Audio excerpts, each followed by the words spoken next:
transform into a coach in Cinderella? Very easy question this morning, and we will go to Derek for the answer. Yo, Derek! Great morning! Yes! Nice energy, Derek. Do me a favor and tell me what the fairy godmother transformed into a coach for Cinderella. Well, perfect time of the season, that would be a pumpkin. That is correct. Hang on, Dave. We're going to give you a pair of tickets for Pop Rocks ABBA, Mamma Mia, and more. It's Wednesday, November 17th at the Kimmel Center, and you can hear the Pop's signature sound on the hits of one of the greatest selling bands of all time, ABBA. You can get tickets at phillypops.org/WMMR. And by the way, Marissa's going to be introducing the show that night. Oh, that's going to be awesome. She will be on stage for that whole thing. All right, let's see. At the box office, not a big surprise. Number one movie in the country was Halloween Kills, and it pulled in $50 million, which is a nice amount because it's streaming as well, right? That's how I saw it. I saw it on Peacock and enjoyed it. No Time to Die was second, followed by Venom, Let There Be Carnage. The Addams Family 2 came in fourth, followed by The Last Duel. Shang-Chi and the Legend of the Ten Rings was sixth. You saw that? I did, and I enjoyed it big time, man. Yeah. I'm very happy that I went to go see that. Free Guy was seventh, followed by Lamb, Dear Evan Hansen, and the number 10 spot was filmed by Candyman. All right, Kourtney Kardashian, Travis Barker are engaged. It is true. Right. He popped the question at a beachside hotel in Montecito on Sunday. Wow. Somebody's getting married. Images show that of course I will. The scene was set with candles and a heart-shaped ring of roses. I wonder why any of them get engaged and married anymore. So they can provide subject matter for the reality show. Well, I know, but I mean, like, at this point, just date. Just be and hop around to wherever you want. I don't get it, because this is not going to last. Yeah, I mean, like Kathy's saying, I mean, I know what you're saying, Steve. Yeah. Obviously, they're going to make it big because of the show, but, you know, you wouldn't do it just for that.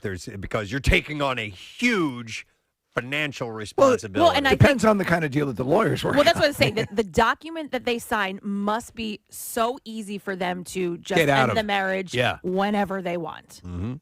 And it's probably part of the party, too. Like, nope, I want to have another party with a giant heart in the middle of a beach. You know what I mean? Like, yeah, this is a pretty amazing setup that they did. Yeah. How many dozens of flowers? That's hundreds of dozens of flowers, it looks like. Oh, my God. Oh, my God. Look at it. It's huge. It's gigantic, like almost, funeral bouquets that are put out in the shape of a gigantic heart. Yes. You know astonishing. It's massive. Well, we're watching a video of this whole thing unfold, and there are camera people all over the place. But what bothers me most is not one person on this beach is wearing, like, beach attire. It's cold. Is it? Yeah, look, they're all wearing coats and stuff like that. Yeah, it looks like it's cold. chilly. Well, I don't know. Yeah. That one chick had a skirt on or whatever. And did you see what he arranged? He arranged to have 20 whales beach themselves, Preston. It was in Montecito. Is that in Southern California? No, north is San Francisco. So yeah, it gets colder up there. Yeah. So, and it looked like it was, dusk. Overcast. So, Kardashian posted photos of the engagement to her Instagram page with the caption, Forever Travis Barker. No, I'm wrong. It's not too far from Santa Barbara. I was thinking of a different town. Okay. So anyhow, the rocker's 15-year-old daughter, Alabama Barker, revealed some behind-the-scenes images of the couple engagement dinner on her Instagram story, including a picture of the reality star's giant ring featuring a massive oval diamond. Is Alabama Barker the one who looks like she's 30 and is posting? I forgot. Yeah, I guess so, Steve. Yeah. I'm not sure. Like, troubling. The couple first went public with her romance in February 2021. And this will be Kardashian's first marriage and Travis's third, by the way. And yes, Steve, you are correct. She looks like, in fact, she's got a picture as her avatar as a Bratz doll. Yeah, and that's kind of what she looks like, to be honest. So, well, he's been through a lot. He was, burned in that fire, and she was married to Scott Disick. Yeah. So they're engaged. We'll see where this goes. Juliette Lewis is standing by her fellow Hollywood workers and revealing the dark side of the business. The 48-year-old shared a message of support for the International Association of Theatrical Stage Employees. Union representing 150,000 people across entertainment, including electricians, camera operators, costumers, makeup artists, and so on.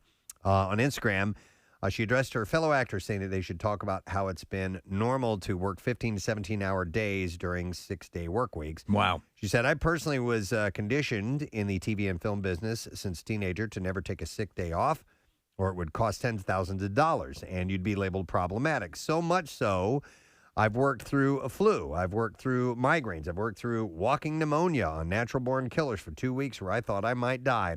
Apparently, that was always better than speaking up and having them simply shift their schedule around to accommodate a person's health because it just didn't happen. Noting that she is actually thankful for this work ethic as it has, quote, served me in many areas of my life. She added, but I'm an actor, so when I think of the crew who shows up hours before actors do and leaves hours after actors do, It's true, and are asked to work miracles daily, that's a whole other story that goes beyond a soldier-like work ethic, and that's why all you have to do is read some of the stories.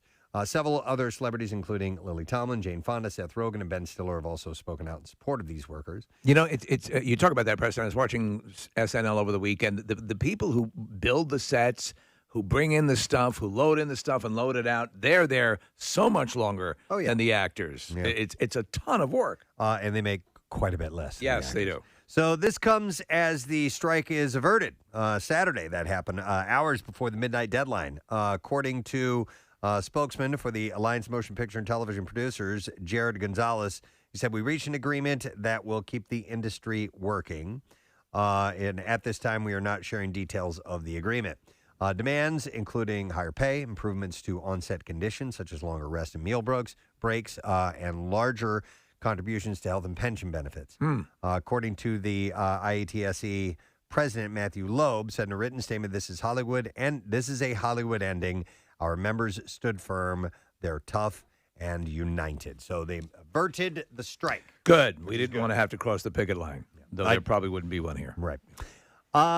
Sean Penn's wife, Australian actress Leela George, has filed for divorce after just over a year of marriage. This is tearing me up, especially because I had no idea he was married. George, who is 29, filed for dissolution in Los Angeles Superior Court on Friday.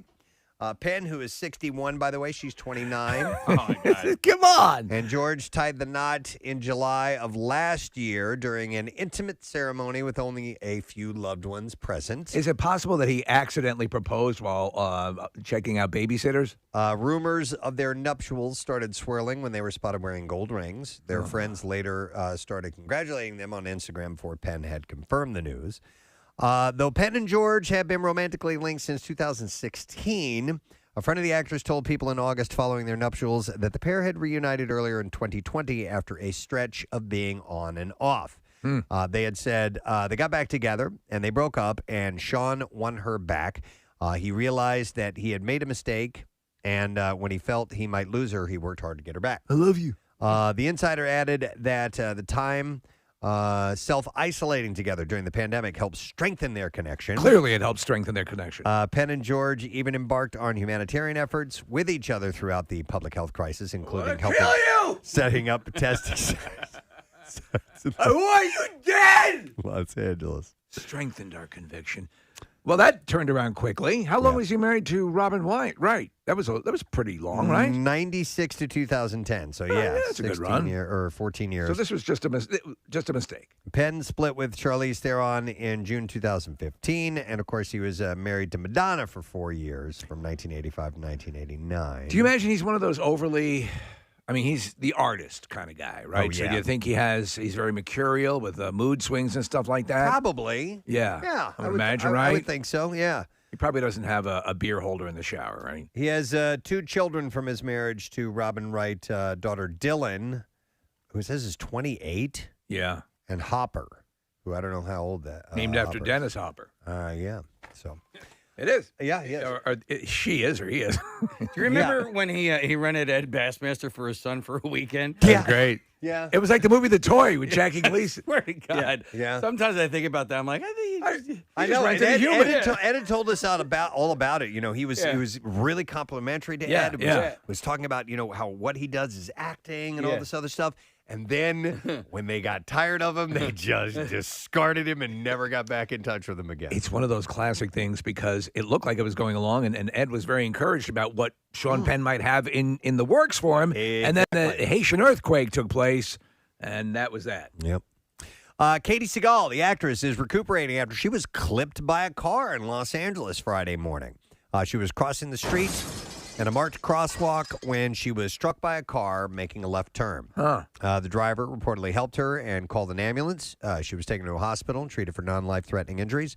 Representatives told Deadline that she is going to be okay and will be home and was home shortly later on that day. No indication that her injuries will impact production on the Connors where she performs, but the situation remains fluid as she is still recovering. But it was nothing overly serious, from what I understand. Do you ever have one of those encounters where you're making a left and someone steps out? Dude, yeah. It happens. I wasn't making a left, but I was in the city. We were going to the John Mulaney show. Ended up going to that, and I'm headed down 15th, and I'm in the left-hand lane. Yeah. Traffic stops in the right-hand lane because somebody's, whatever. So I'm going through a green light, and these people decide to walk across it. It happens all the time. And I just time. slam on my brakes. I stop, and I'm like, hey. And I threw my hands up, and they're like, oh, come on. I'm like, dude. Yeah. I almost hit you. I have a green light. Of course I'm going to be a little bit upset. Yeah. I could have taken you out. Yeah. And then that's on me. I mean, I don't. Oh, know. yeah. It wouldn't have been on me. It would have been on them. I mean, I would have. Mentally, it might have been on Hell you. yes, it would have scared the hell out of me. Legally, it would have been your fault, but it would have been everyone, no one would come I think out a legally winner. it would have been their fault. They were crossing against the light. Right. I had a green light, and Right. it's like, I couldn't see you. Yeah, so sometimes we leave for, not sometimes, we leave for work and it's dark out. And sometimes, I almost hit some lady on Belmont. She was essentially dressed like a ninja. I was like, why are you dressed in all black right This now? morning?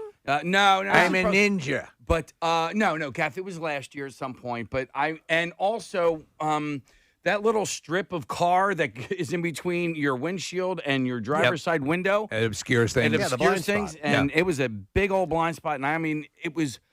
I heard the lady scream through my window. I was that close to hitting her. Wow. Yeah, I don't get the wearing dark clothing at night on suburban streets thing. I've got to tamp down the visibility. All right, some other stories. A judge has refused to dismiss a criminal case against Jussie Smollett, and his trial will proceed next month. As previously reported, Smollett has been accused of lying to police when he reported that he was a victim of a racist anti-gay attack in downtown Chicago in January of 2019. According to the AP, Smollett's attorney, Nanyi Uchi, argued that the actor should not be charged because the case has been dismissed in March of 2019, and Smollett had severed his part of the plea deal, which included community services and forfeited a $10,000 bond. So that will continue. The one thing that happened with that Jussie Smollett thing is when he was doing the interviews about it afterwards, he was acting because all that stuff didn't happen. Right. And it was very convincing. Like the tears and everything that he had during those interviews. How do you not get an Emmy for that? Right? Something. At least offer up something. Right? Yeah. I love this. Ryan Reynolds is taking a break from acting, but his wife, Blake Lively, isn't giving him a break from trolling. And I love that these two go back and forth like this. On Instagram, he wrote that after wrapping Spirited, co-starring Will Ferrell, he is ready for a little me time. He said, "That's a wrap for me on Spirited. Not sure I'd have been ready to say yes to a film this challenging even 3 years ago. Singing, dancing, and playing in the sandbox with Will Ferrell made a whole lot of dreams come true. And it's my second film with the great Octavia Spencer. Perfect time for a little sabbatical for movie making." Now, he added that he is going to miss every second working with this, bless you, Thank you. obscenely gifted group of creators and artists, and that this particular group is flush with both talent and kindness. Now, when Spencer and others told him to enjoy the downtime, his wife, Blake Lively, wrote, "Michael Caine did it first." A reference to Michael Caine revealing that he, too, was likely going to take a step back from acting just earlier that day. Which, by the way, he has now come back and said that he's not retiring. Yes. Meaning Michael Caine. He is just going to take a little bit of a rest. Is this a Christmas movie? You know what? I don't know. Spirited? Yeah. That's a good question. It might be. It's possible. The title lends itself to that, possibly. The ghosts of Christmas past. Looks like he's got a Santa jacket on in one of these Does he? Instagram photos. Yeah. Oh, okay. He did a really cool thing on Instagram. Preston, you mentioned the fact that he was dancing in this movie, and he would thank people who had trained him, dancing, partners and stuff, every week on Instagram. He would just have like dancing Tuesdays. And Kathy, I was thinking about you when I would scroll through it because these just enormously talented people, and he would just highlight them a little bit, cool. Once a week on Instagram. That's cool. Megan Fox and Brian Austin Green have settled their differences and agreed upon the terms of their divorce and custody. Yeah, I don't think he's getting her back, and he may not want her back at this point. She may not want him back. Yeah. The pair filed papers Friday and just need a judge to sign off on the deal. They've reportedly agreed on joint legal and physical custody of their 3 sons. While the pair did not have a prenup because they're in California, that means that anything acquired during their 10-year marriage would be split right in half. And I get the impression they're both cool with that. They just want to get on. I think so. He's actually involved with his dancing coach on Dancing with the Stars. Oh, okay. Yeah, that's his girlfriend. No word on child or spousal report. It says report. I think that means support. But the papers did reference a settlement. They were engaged in 2006, broke things off in 2009, got engaged again in 2010. They married that year. She filed for divorce, returned the papers in 2019, then filed again last November, and they have both now moved on. Yeah, and the gal that he is with is Sharna Burgess. There you go. Yeah. Dancing with the Stars. So you can't say they didn't give it a try a couple times to keep it, to work on it. Yeah, they gave it tried. a shot. They realized, no, it ain't going to happen. Melissa Joan Hart. Sabrina the Teenage Witch? Yes. She was on ABC's Celebrity Wheel of Fortune, and as Sunday's episode revealed, she is the first Celebrity Wheel of Fortune $1 million winner. Hey! Pretty amazing, right? Wow. So only 3 other people have ever done it, and never a celebrity, and she is one of them, and it goes to charity. She was squaring off against Titus Burgess and Lacey Chabert. That's awesome. And she said it was super exciting and pretty nerve-wracking. I rarely win game shows. She actually lost an epic 1998 Celebrity Jeopardy match against Fred Savage. Fred won that. The celebrity win puts her in rarefied company. Like I said, there have only been 3 $1 million wedge winners on the syndicated Wheel of Fortune since its introduction in 2008, and she's now one of them. So I had heard that this was coming up. I forgot about it and didn't watch. I usually will watch Wheel of Fortune on their primetime edition. I saw one occur, Preston, and it was done so matter-of-factly.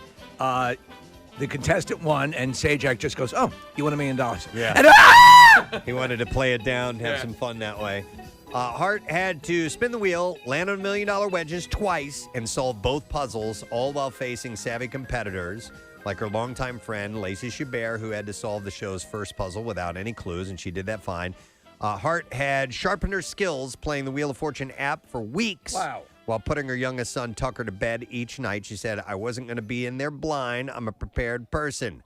The homework was key to solving the winning bonus puzzle round, and it was bran muffin.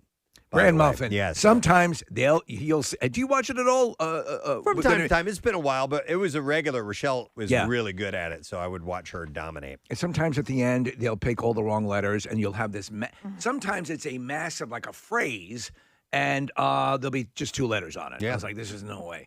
But other They'll nail times, it. it's almost all filled in. Yeah. It's wild when they have no clues. Yes. Nothing comes And up. they get it. And they get it. Yeah. I'm blown away by that. So you listen to it, if you use the category and kind of do your smarts that way, it can lead you in the right direction. Did you, on a side observation here, Kathy, you saw the Muppets Christmas thing on... Yeah, I watched some of it, yeah. Not the Christmas, Halloween thing. Halloween. Pat Sajak is in it. He's one of the... nice. Yeah, he's one of the guests, the ghosts.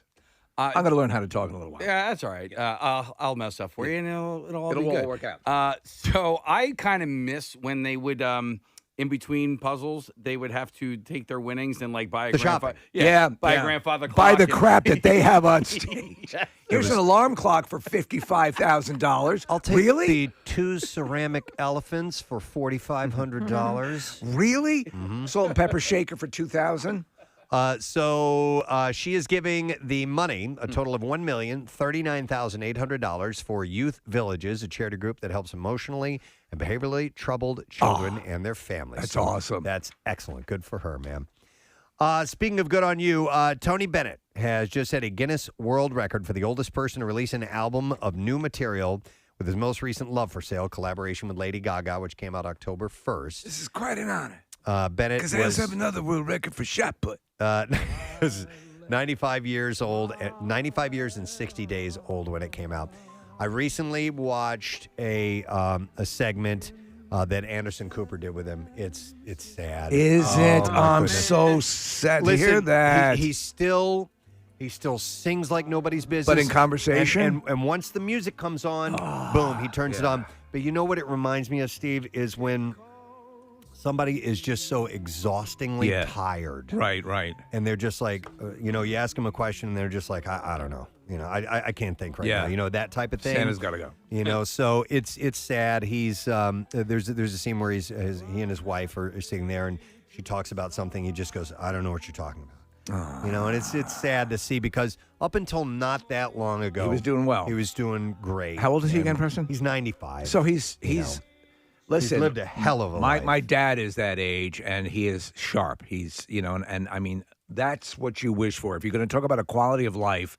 To have that the sharpness. However, if music brings him joy, yes, and it does. Yes, you can. then that's a wonderful thing. He doesn't forget any lyrics at all. He can sing anything once the music starts. There was a friend of the woman who helped when my wife and I got married in Puerto Rico. It was a destination wedding, and Claire's aunt down there, or not by family, but they just called her aunt. She had a friend who was basically going through a dementia. And she basically every day was a happy new experience. So it was a wonderful thing for some people. That's the good one to have. That's the good one to have. Yeah, my buddy's father had the angry, scared thing. Oh God, and that's torture. Yeah, that's horrible, especially when you see a loved one going through that. So anyhow, in 2011, Bennett and Gaga recorded the song "The Lady's a Tramp," and 3 years later, they released a collaborative album entitled "Cheek to Cheek." And according to Guinness, Bennett holds 4 other records. Oldest person to reach number 1 on the U.S. album chart with a newly recorded album for Cheek to Cheek. Longest time between U.K. top 20 albums, which is 39 years. Oldest person to enter the U.K. top 20 album chart with Duets, an American classic, when he was 80. And longest time between the release of an original recording and a re-recording of the same single by the same artist.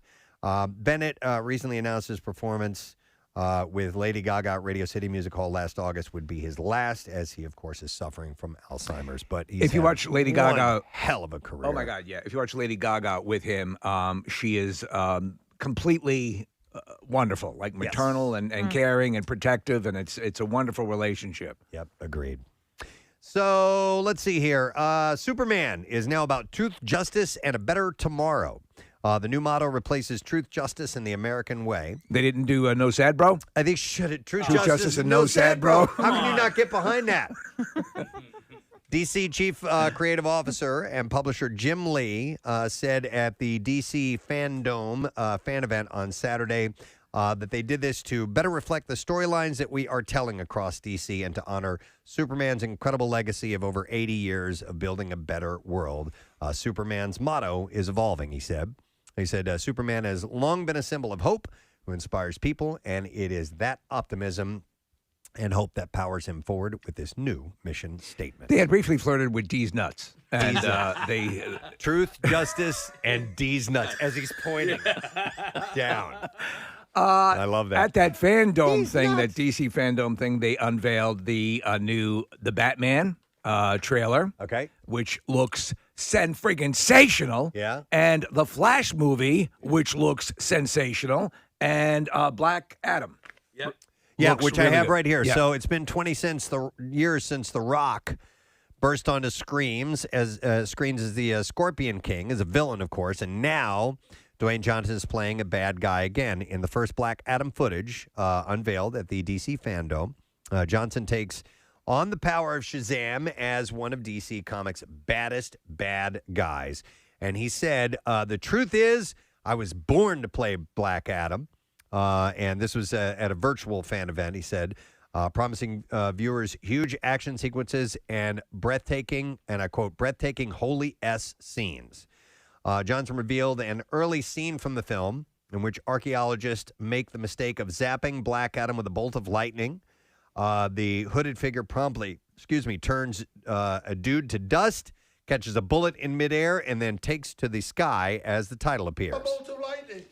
Black Adam is set to premiere July 29th, 2022. Pierce Brosnan will be in it as well, and the original cast, some of the original cast members. Did you get to see any of the trailers, Preston? No. Oh, they'll rock. Well, I think they'll rock your world. I think you'll be very excited. I loved Shazam. I thought they did such a great job. I liked it a lot. I liked it a lot. It was they took it in a couple different directions, which is what you just have to do with the Marvel universe being out there. You gotta You gotta try something else, and they had some fun with it. They did. I mean, what's his name? Levi or Zachary Levi is just phenomenal in it. He's perfect choice. Yes. So all right. So this is essentially Shazam 2, but they're calling it Black Adam. Correct. Well, there is a second Shazam. Huh. Right? Well, is there not? There's a Shazam sequel they're working on as well. Well, it's a good question, Casey. You know what?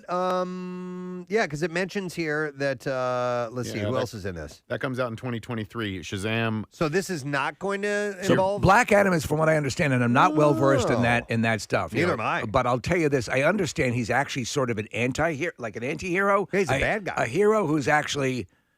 So he's a bad guy, but he's also a hero. Okay, does that make any sense? So Pierce Brosnan is going to play Dr. Fate, and I don't know who that is. You're in a branch of this universe that I just never really went to much. I tended to hang a lot in the Justice League realm. But I am open to check this out. So yeah, Nick, pull up the cast For Shazam 2? No, for Black Adam. Oh, okay. And I just want to see if Zachary Levi is in that at all or not, because I think you might be right. I think this is a completely different thing. Okay. It looks totally different. There you go. All right, rock on. See right there, Lisa Vanderpump. Created by Otto Binder and CC back in 1945, Black Adam was a bad guy in the original Captain Marvel series, published by Fawcett Comics. DC later rebranded the old Captain Marvel, paving the way for the 2019 film Shazam. Starring Zachary Levi. Johnson was originally supposed to appear in that film, but Black Adam was spun off into its own film. There you have it, which he describes as a passion project. Okay, so Nick, if you can do a little quick research, does he have hero-like qualities, Black Adam, at all, or is he just... Yeah. Okay, there you go. Yeah, he gets zapped by lightning, and then... Like a bolt of lightning. Yeah, and then it says here, the description is he turns a guy to dust and catches a bullet in midair and takes to the sky. All right. So, he's got the powers. And also some other movies from DC, as you said, Steve the Batman, alongside, that'll be Robert Pattinson alongside Zoe Kravitz and Colin Farrell. The sequel to Aquaman and the Lost Kingdom is also underway. And The Flash, as you said, Ezra Miller as the Scarlet Speedster is reported to unite the multiverse with Ben Affleck's Batman and Michael Keaton's Batman and all that good stuff. In the trailer, Preston, there's a scene where they're there and you just see from the back, it's clearly Keaton's Batman cowl stepping into the scene. And he narrates it, right? Michael Keaton narrates the. That's my understanding. The it Flash, might very well be, yeah. And the Flash trailer. The new Flash, his uniform, his costume is terrific. Who is Ezra Miller playing in the Eternals? Because he plays a fast guy in that too, right? Does he? I didn't know. I thought that was the case, so I saw the trailer for that when I was out to see Shang-Chi this weekend, and now I'm Ezra Miller's in the Eternals as well. And I don't know. No, I thought he was in it. No, he's not. Ezra Miller's not in the Eternals. No. There's a guy that kind of looks like him. I know who you're talking about. Damn it, I'm way off today. Yeah. All right. Well, never mind. Listen, this is Don't not, listen we to didn't me. hang in this area. You know, we hung more core stuff. This is more peripheral. I did not know a lot about the Eternals. No, Robert or Stark, one of the Stark boys is in it, and Kumail Nanjiani. Right. Yeah. Rob Stark is in it. Kit Harington's also in it. But yeah, Preston, there's a dude who looks like Ezra Miller in it, but it's not Ezra Miller. Well, then I stand corrected. Programming note. We're only human. Yeah. All right. Born to make mistakes. We are ready for clips. That's Human League. I was trying to think of what the lyrics were. Hey, what band is that? Oh, I thought it was human. Billy Joel. No, it's Human Born League. to make mistakes. You're thinking I am you're just only a human. man. Yeah. Yeah. You're only human. You're born to These make tears I cry mistakes. are tears of pain. No? I know that song too. Yes. Is that the same lyric? I don't know. I think it's the same words, right? It's close. Did Ezra Miller sing that? Did Human League cover Billy Joel? Billy Joel says you're supposed to make That's mistakes it. at one point. Yeah. Artistic differences. So here we go. Okay. What? Thank you. In Needle in a Time Stack, Nick and Janine are torn apart by an ex-lover who warps time, causing Nick to ask himself what he's willing to sacrifice to save everything that he loves. This is very personal to you, this story. Yes, it is. I've poured over this. In this clip, Jaden Wong talks about what made her choose to work on this project. Here we go. I think for me, like with this project, I was really pulled into just sort of the adventurous spirit of Zoe. Like that really sort of resonated for me. And also just the exploration of the sibling dynamic between Zoe and Nick. Shut the up, huh? Needle in a Time Stack is out in theaters now. It's funny. I saw Needle in a Nutsack. Needle in a nutsack. That's about a urologist, Preston. Yeah. When I started working on Needle in a Nutsack, I thought, I don't like the title of this at all. It doesn't sound fun. Yeah, but it's a very wonderful story. Here's the next clip. A college student chauffeuring two mysterious women across L.A. uncovers their dark and bloodthirsty intentions and finds himself fighting to stay alive in Night Teeth. Here, Lucy Fry talks about playing a vampire again. It was super fun, and I feel like this time it was a lot more playful and tongue-in-cheek and action-oriented. The first time when I did the Vampire and Vampire Academy, it was a lot more like a teen movie, and that like kind of youthful, and my character was a lot more innocent, and she didn't fight or anything, and Zoe is super tough. What? Night Teeth is out on Netflix this Wednesday, by the way. Isn't that a Bob Seger song? No, that's Night Moves. Oh. And there's Main Street. Right. Main Teeth, maybe it. I don't know. All right, and there you go. That's what I have in the entertainment For report. somewhat Dear usable God. information. Oh, God. Come on. There's only so much that we can do here. Just horrible. Yeah. I'm sitting there watching it. We went to see Shang-Chi in the 10 Rings, and I'm sitting there next to my son, Parker, and the trailer for the Eternals come up, and I go, Flash is in this movie. Oh my God! I'm such an idiot. And he I make these assumptions. He just let that pass. Well, yeah. I mean, the movie's going on. I just said it real quick. And you paid for his ticket too. Yeah. So he knows better. You don't buck the system. Just let Dad have this. Well, yeah. All right.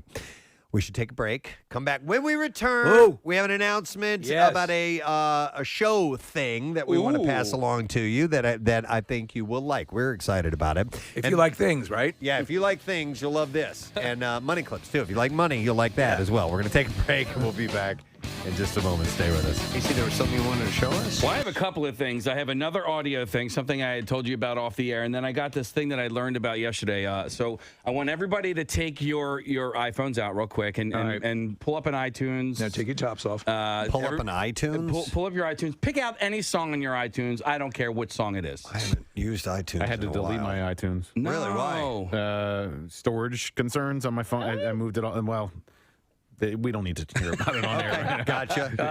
It's a porn thing. Yeah, way too much porn on my phone. Pull up anything you're saying? Anything, and also take your headphones off real quick.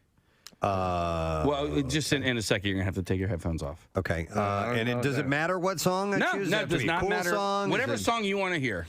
Well, now I got to go through and find a song I want to Took the hear. first one that came up.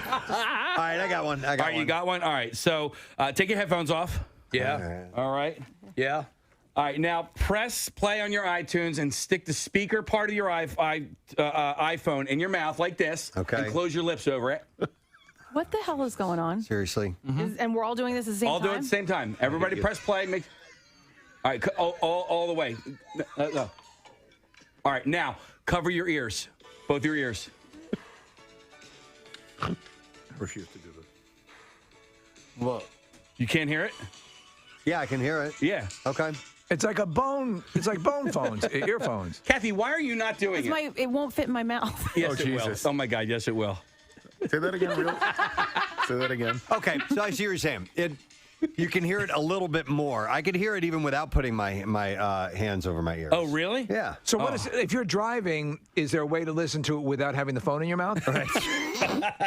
It's like bone induction. Yeah. That's what it's called. Bone induction speakers. We have a couple of the earphones my wife uses when she swims. Yeah, well, She how much loves did them. those cost?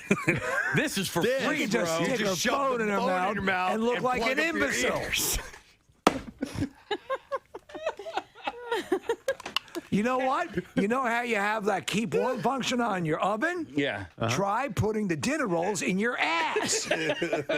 Kathy, why did you not do it? As this was all going on, I just hear, because we had to take our headphones off, I just hear Steve go, I refuse to do this. Yeah. Thanks for playing along, bro. Well, I couldn't get my Asia song to play, which would have been so cool. I did do it, Casey. Isn't that wild? Yeah. Put it in your mouth? Yeah. Okay. I didn't see it. I did. You didn't Preston. do it. All right, here's I the just thing. did it.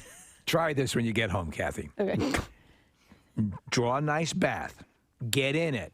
Yeah. Take your electric hair dryer. Dip it in the water. You'll be able to hear Prince. While it's plugged in. The speakers have gotten much better on these phones. My son was listening to, he was watching a YouTube video or something like that, and he was in the other room, and I was almost like, turn that damn music down. I'm trying to listen to my story on my Stephen King story. But it's gotten, you remember the old phones, like if you, for some reason, didn't have a Bluetooth speaker or something to hook it into, and you tried valiantly, exactly, to listen to something that was just terrible. It's gotten much better. They're definitely a lot louder. I'm listening to Pearl Jam. Listen. It won't fit my mouth. Yes, it will. Oh my God, yes, it will. It won't fit my mouth. All right. Let's see here. Amazon has renewed. I don't know why I just went, but I did. Sounded cool. Amazon has And renewed. now the news focuses on Iraq. We go down to Jimmy Goshevsky at the Pentagon.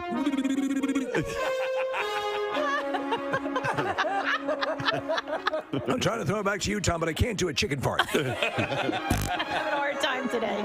Chicken fart.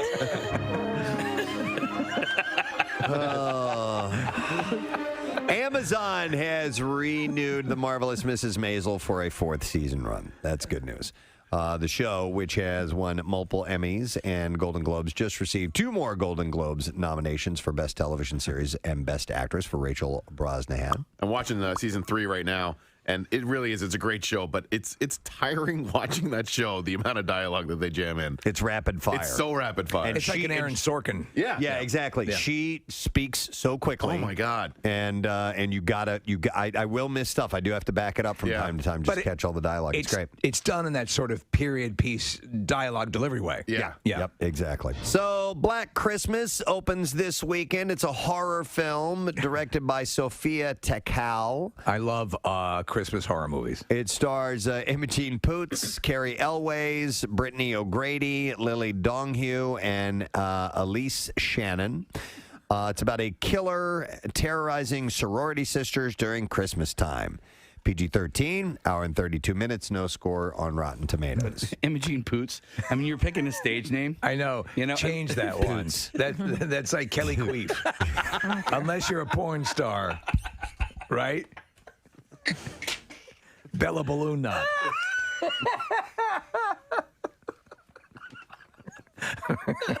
I thought the same thing, Case. Imogen Poots. Okay, we're going to sit down here for a second. We've got a whole bunch of names that we can pick. Yeah. It's a real name. I narrowed it down to 5. Well, then change it. Yeah, there are stage names available. It says here your name is Poop Dribble. Oh my God, Casey. Her middle name is Gay. No! Yeah. Jean Gay Poots. Uh-huh. Wow. Dude, what is wrong with her parents? Nick, has she been in anything? Pull up her she has striking blue eyes, according to IMDb. Well, was she in the... Oh, yeah. She was in 28 Weeks Later. Yes, she was in Green Room. And she's also in... That Awkward Moment and A Long Way Down are her notable... She's in Never Stop, Never Stopping. Is she? Pop star. Yeah. Yeah. Okay. Is she in that, right? Yes. Yeah. She's got beautiful eyes. Imogen Gay Poots. Yeah. Imogen Poots. She pootsed. She's beautiful. Yeah, we just pulled up a photo of her, and she stars in Black Christmas. In celebration of its 125th anniversary, the New York Public Library, which is the second largest in the U.S. after the Library of Congress, has released... Throwing out the books? No. They released its list of the top 10 checked out books of all time. And in Is first one of them Goldfinger? place, no. Mr. Goldfinger! No. One of the most popular books at the New York Library. It's on the list. In first place, I'll just start right at the top here, is the children's picture book, The Snowy Day by Ezra Jack Keats. I don't even know. It's about a child enjoying his city's first snowfall. I don't know that book. Yeah. Oh, I know this book. I love this book when I was a kid. Absolutely. Get the Caldecott Award.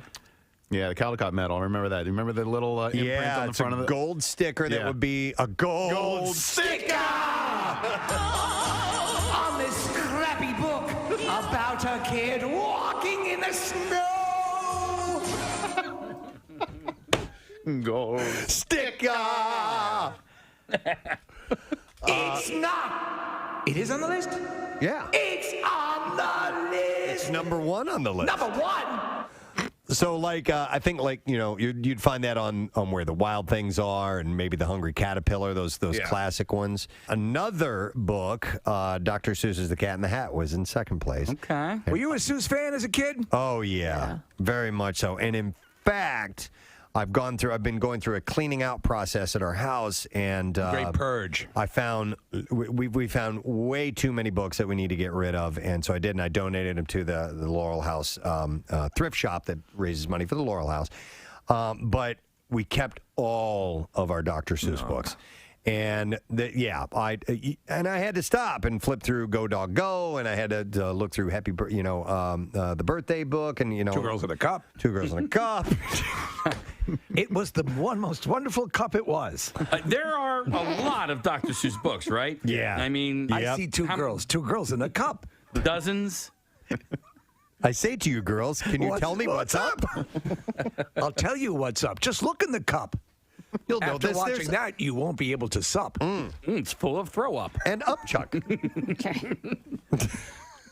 It's full of throw up. Come on, man. Maybe you want to consider the shortest commercial flight in the world.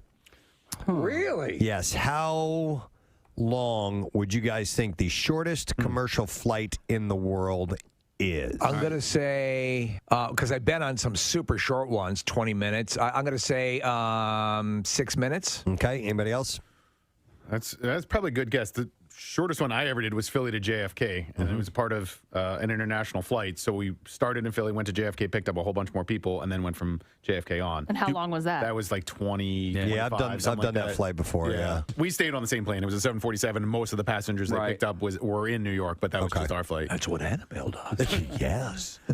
Anybody else? Shortest I have flight. no guess. All right, you have no guess. I think it's got to be about, because by the time you take off and you land, I'm going to say 15 minutes. Okay. Shortest flight in the world is 90 seconds. 90 seconds. Come on. Stop it. Wow. Tucked away in the Northern Isles of Scotland, Scottish regional airline Loganair operates the 1.7-mile flight between islands Westray and Papa Westray. While the flight is scheduled for 90 seconds, typically it runs closer to 60 seconds. There you go. With the trade winds. So I guess it's either that or a ferry, or maybe they don't have a ferry on that particular side of the island. You can't, how high is the plane getting? It's essentially, for the people who live there, but it's a legitimate flight that is necessary. They carry teachers and students and visiting. In 10 seconds, we're going to turn off the seatbelt sign. Out of the cabin. Then in 15 seconds after that, I'll put it back on. Ask you to return to your seat. Tourists and welcome aboard Flight 414. Thank you for flying Flight 414.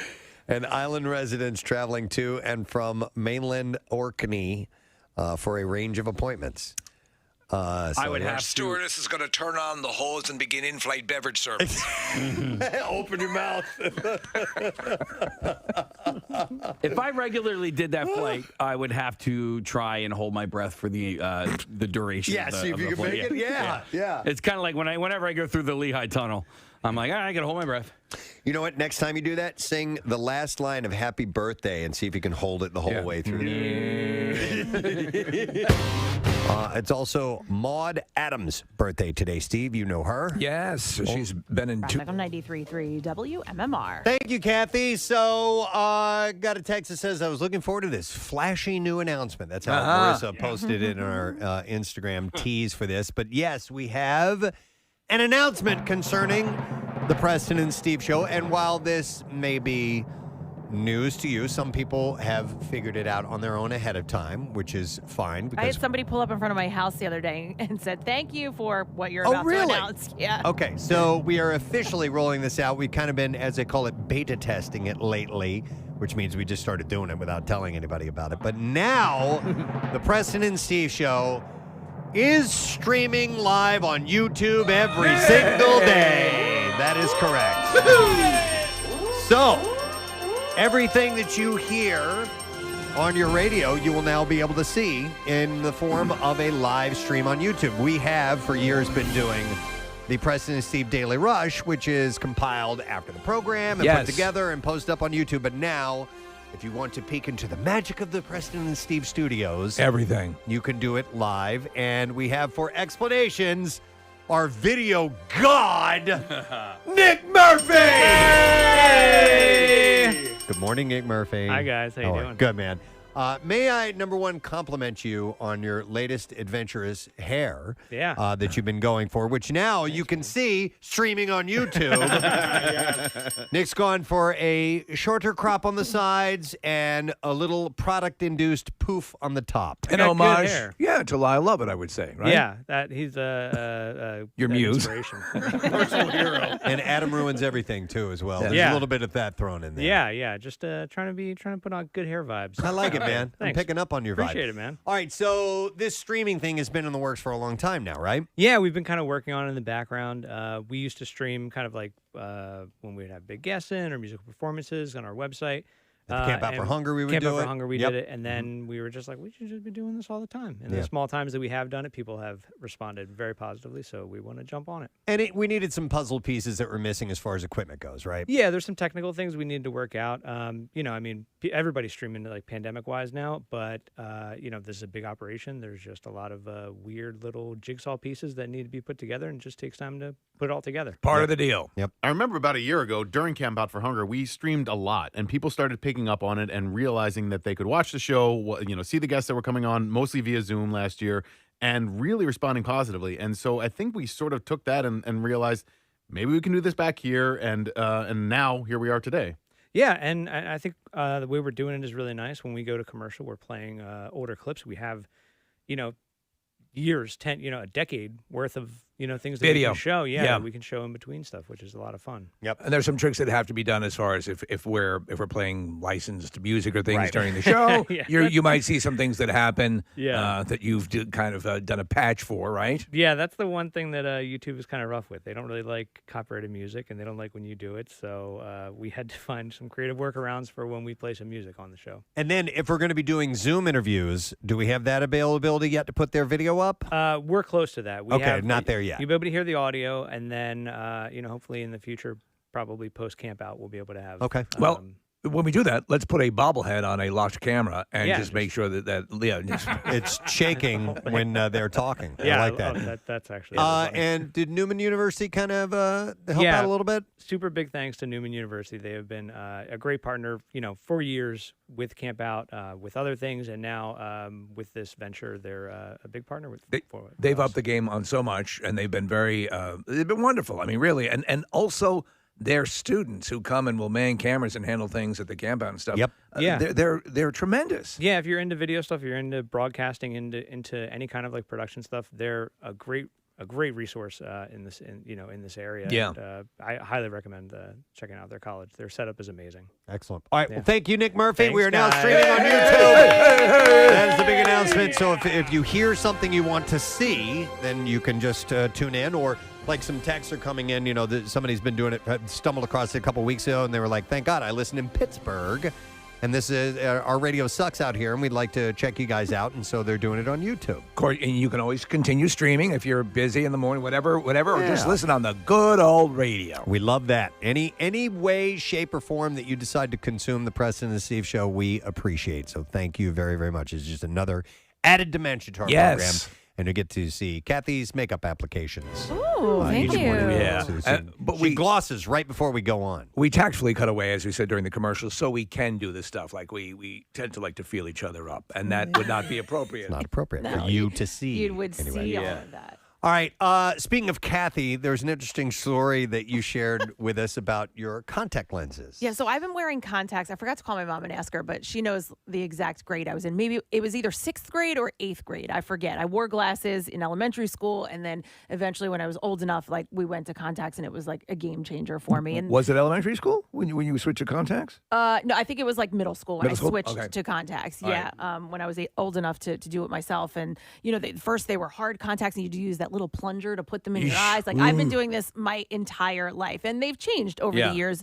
There's now these, very thin, breathable, soft contacts that I've been wearing for years and years and years. Disposable, right? Disposable. I wear them, during the day, and then just before I go to bed, I throw them out. But they come in, so I get big packs of them, and they come in strips of 5. And so each day I have to pull, one contact off, one for the right, one for the left. And for years, I'm like, this is so stupid. Like the way that they have this all connected, because when you pull it off, sometimes you're pulling off the next day's contact, you're opening it up. So now that's sitting there open, and it is sitting in solution, but Right. it can't be good for it to be open to the air for an entire day before I wear it. So like I'd have to like carefully do it. And then I was getting scissors and I was cutting them. I'm like, this is really dumb. Like, why can't they just make an easy way for you to pull off the day's contact? Well, just recently, I realized I've been doing it wrong the entire time. God. So you can Do you have that actually thing here with snap you? it off, but you have to just snap it like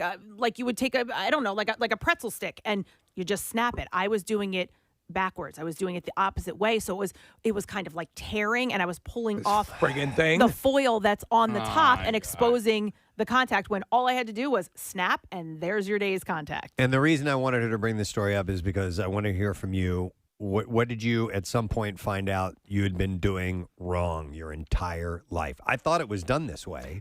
And nobody ever bothered to show me that this way is much easier, and this is how you're actually supposed to do it, whatever that you may feel be. so stupid. And I Yes. was like folding them and like creasing it and trying to like pull it apart, like nice, like you would do with like a piece of paper. You do like a nice tear. Right. I would do that every day. No, you didn't have Snap. to fold. You didn't have to crease. All you did was snap it. Like there was lines already there, and you just snap it off. So easy. So easy. Is Thank this what God we're they seeing? thought of this years ago. Is this what we're seeing here in the studio? Yeah, What you so we're have? looking at a picture in the studio. That's exactly it. So the way that it's sitting like that, that's how I was trying to tear it. But if you turn it the other way and you just pull down on one of the contacts, my God. it pops Just right snaps off. right off. Snaps right off. You don't all have any these with you, years. do you? You've been, No, I you've don't been living a lie. In case I don't have any with me now.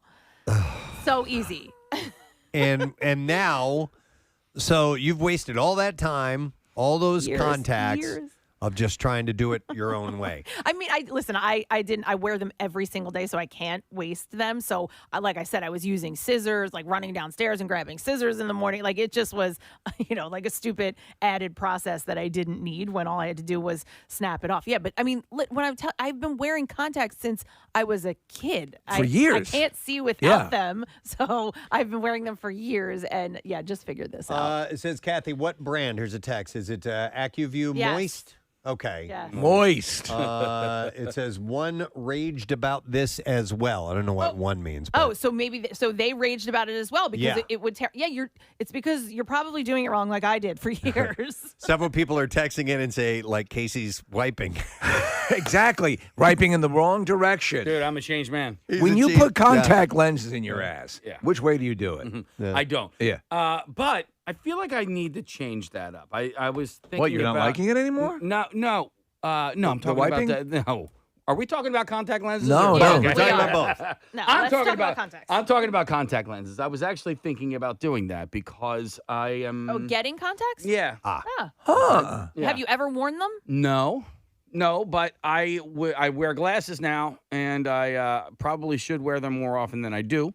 And I like, my sunglasses. I just spent a whole bunch of money on new sunglasses, but I need like prescription sunglasses. Yeah. So I don't know. I figure if I just put contacts in, then I don't have to worry about prescription sunglasses. I don't know. You want me to take a look? Yeah. Have you talked to your optometrist about it? No. Okay. Talk 'Cause to they your would- optometrist. Probably talk to your optometrist because Kathy's got really bad vision. Like, Yeah, she I mean, needs them. I I can't go out of the house without them. Like I wouldn't be able to. We did a contest. Remember, I sat in the guest. Oh, yeah, at the guest mic, and I took my contacts out, and you guys brought people into the studio She door, couldn't recognize and I them. had to identify them. That's right. It was. I think I only got a few. That's funny. Hang on. Doing things wrong your entire life. I'm going to go to Rob. Hey, Rob, good morning. Yeah, hi, what's up? Yo, bud, just want to hear your story. What's going on, brother? So, up until I was like 25 years old, I'd been tying my shoes wrong my whole life. Oh, wow. What method were you using? How were you doing it? I might blow a bunch of people's minds, right? Yeah. Like, traditionally, you make your bunny ear, you go around it, right? Yeah. Yeah. And then you go through the hole and you pull it tight, right? Right. And then if you want to keep them from coming untied, you do a double knot, right? Right. Yes. All good. We're on the same page. If you go around the loop that you make twice and then go through the hole and cinch it down, Yep. they never come untied. Okay. It's kind of like a double knot, I guess. It's not really. It's like it's almost like a double clove hitch versus a single clove hitch. I'm getting too technical here. I apologize. It's okay. I'm sort of losing you, but I'm trying it. But you know what? That was simple. That was a methodology. That's not like, in other words, like with Kathy's thing, there was a way that was absolutely set in place. What do you think, Kath? No. No. Kathy's refuting your theory, Rob. No, it comes undone easy.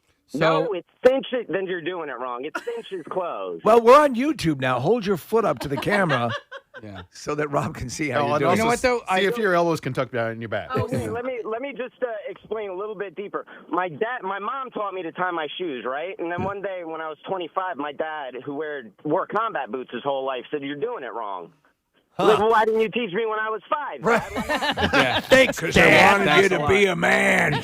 So I had seen this thing. Thanks, Rob. I saw this thing recently on one of the social medias that it.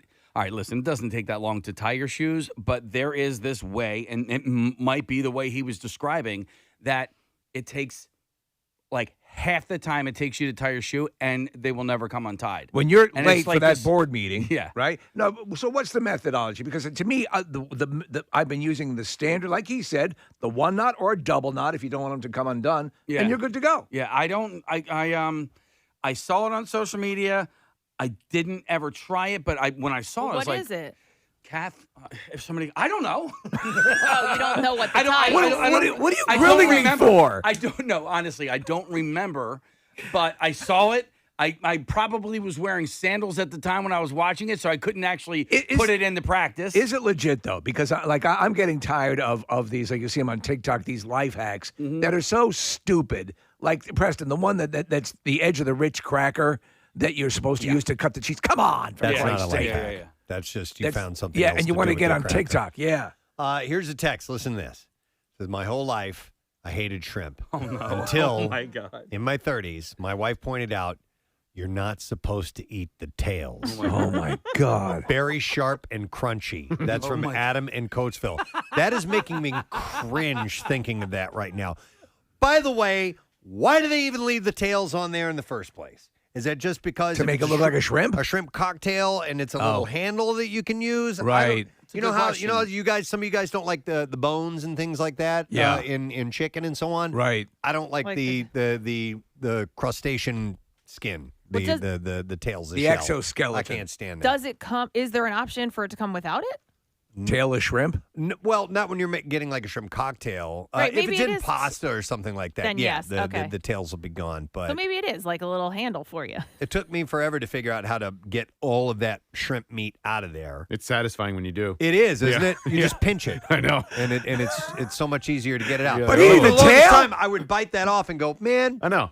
there's some left in there. It's like when there's still crab meat or lobster meat left inside the shell, and you're like, what the hell? See, that's been the big deterrent for me with lobster and shrimp and all that stuff. The amount of prep.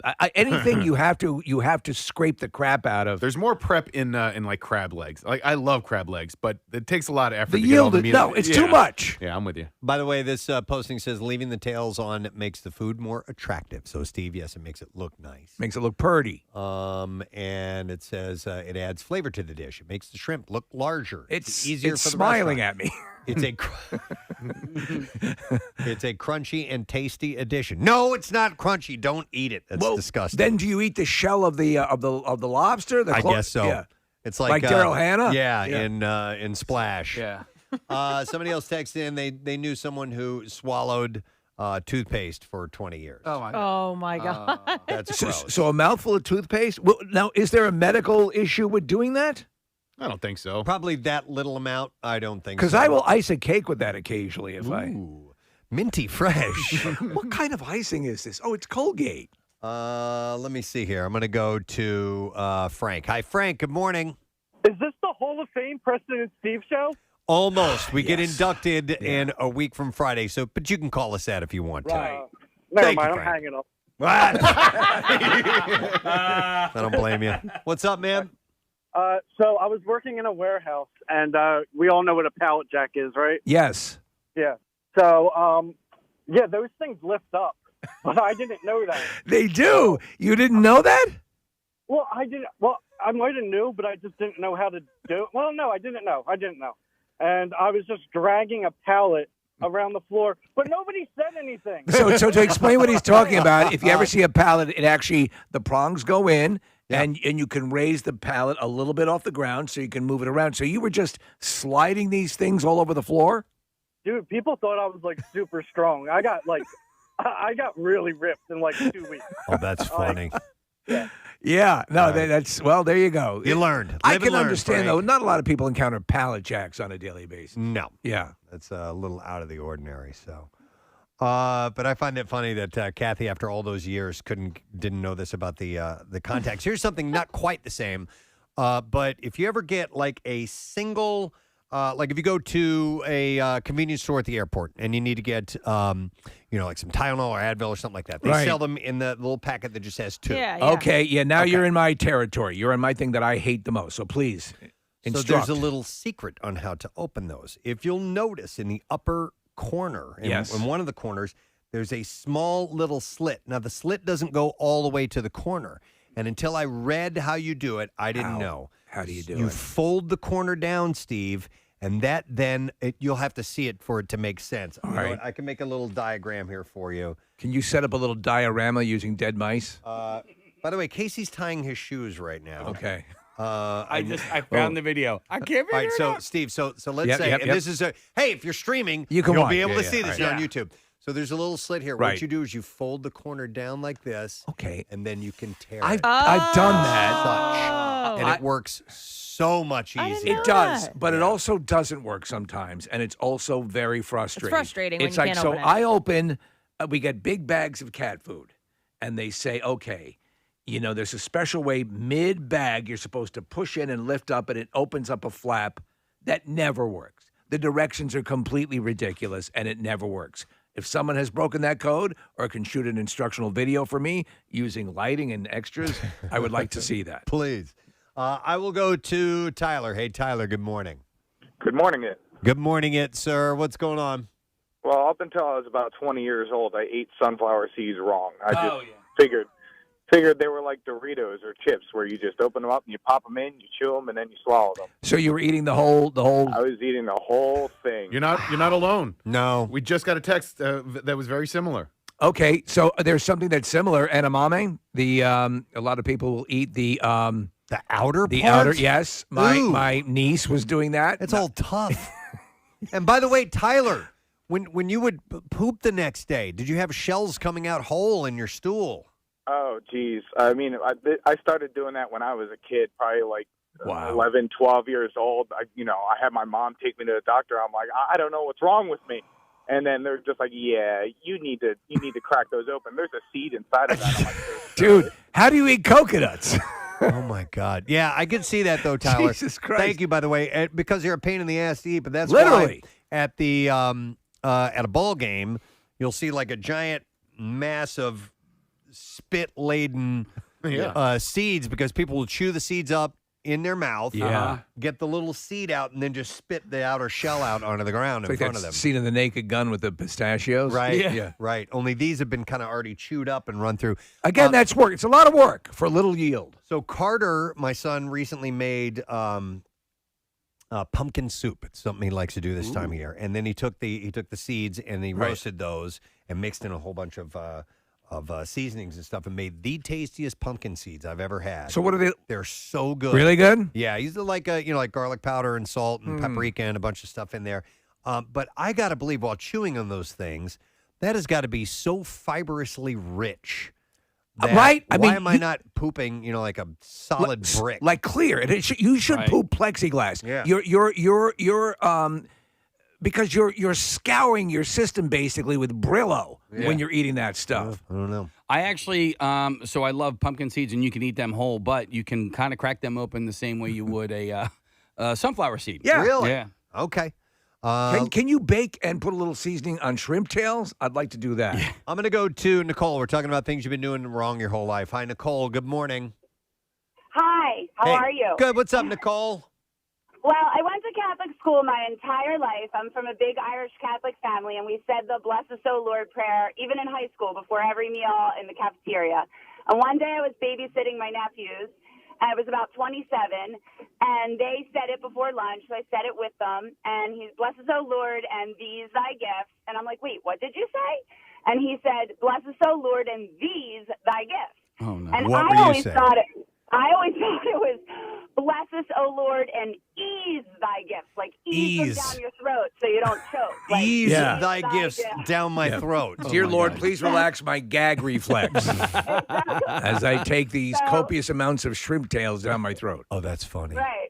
Well, I Wow. learned from a 5-year-old. And so you were 27 and your entire 27, life. And kindergarten was my first day of Catholic school all the way through 12th grade.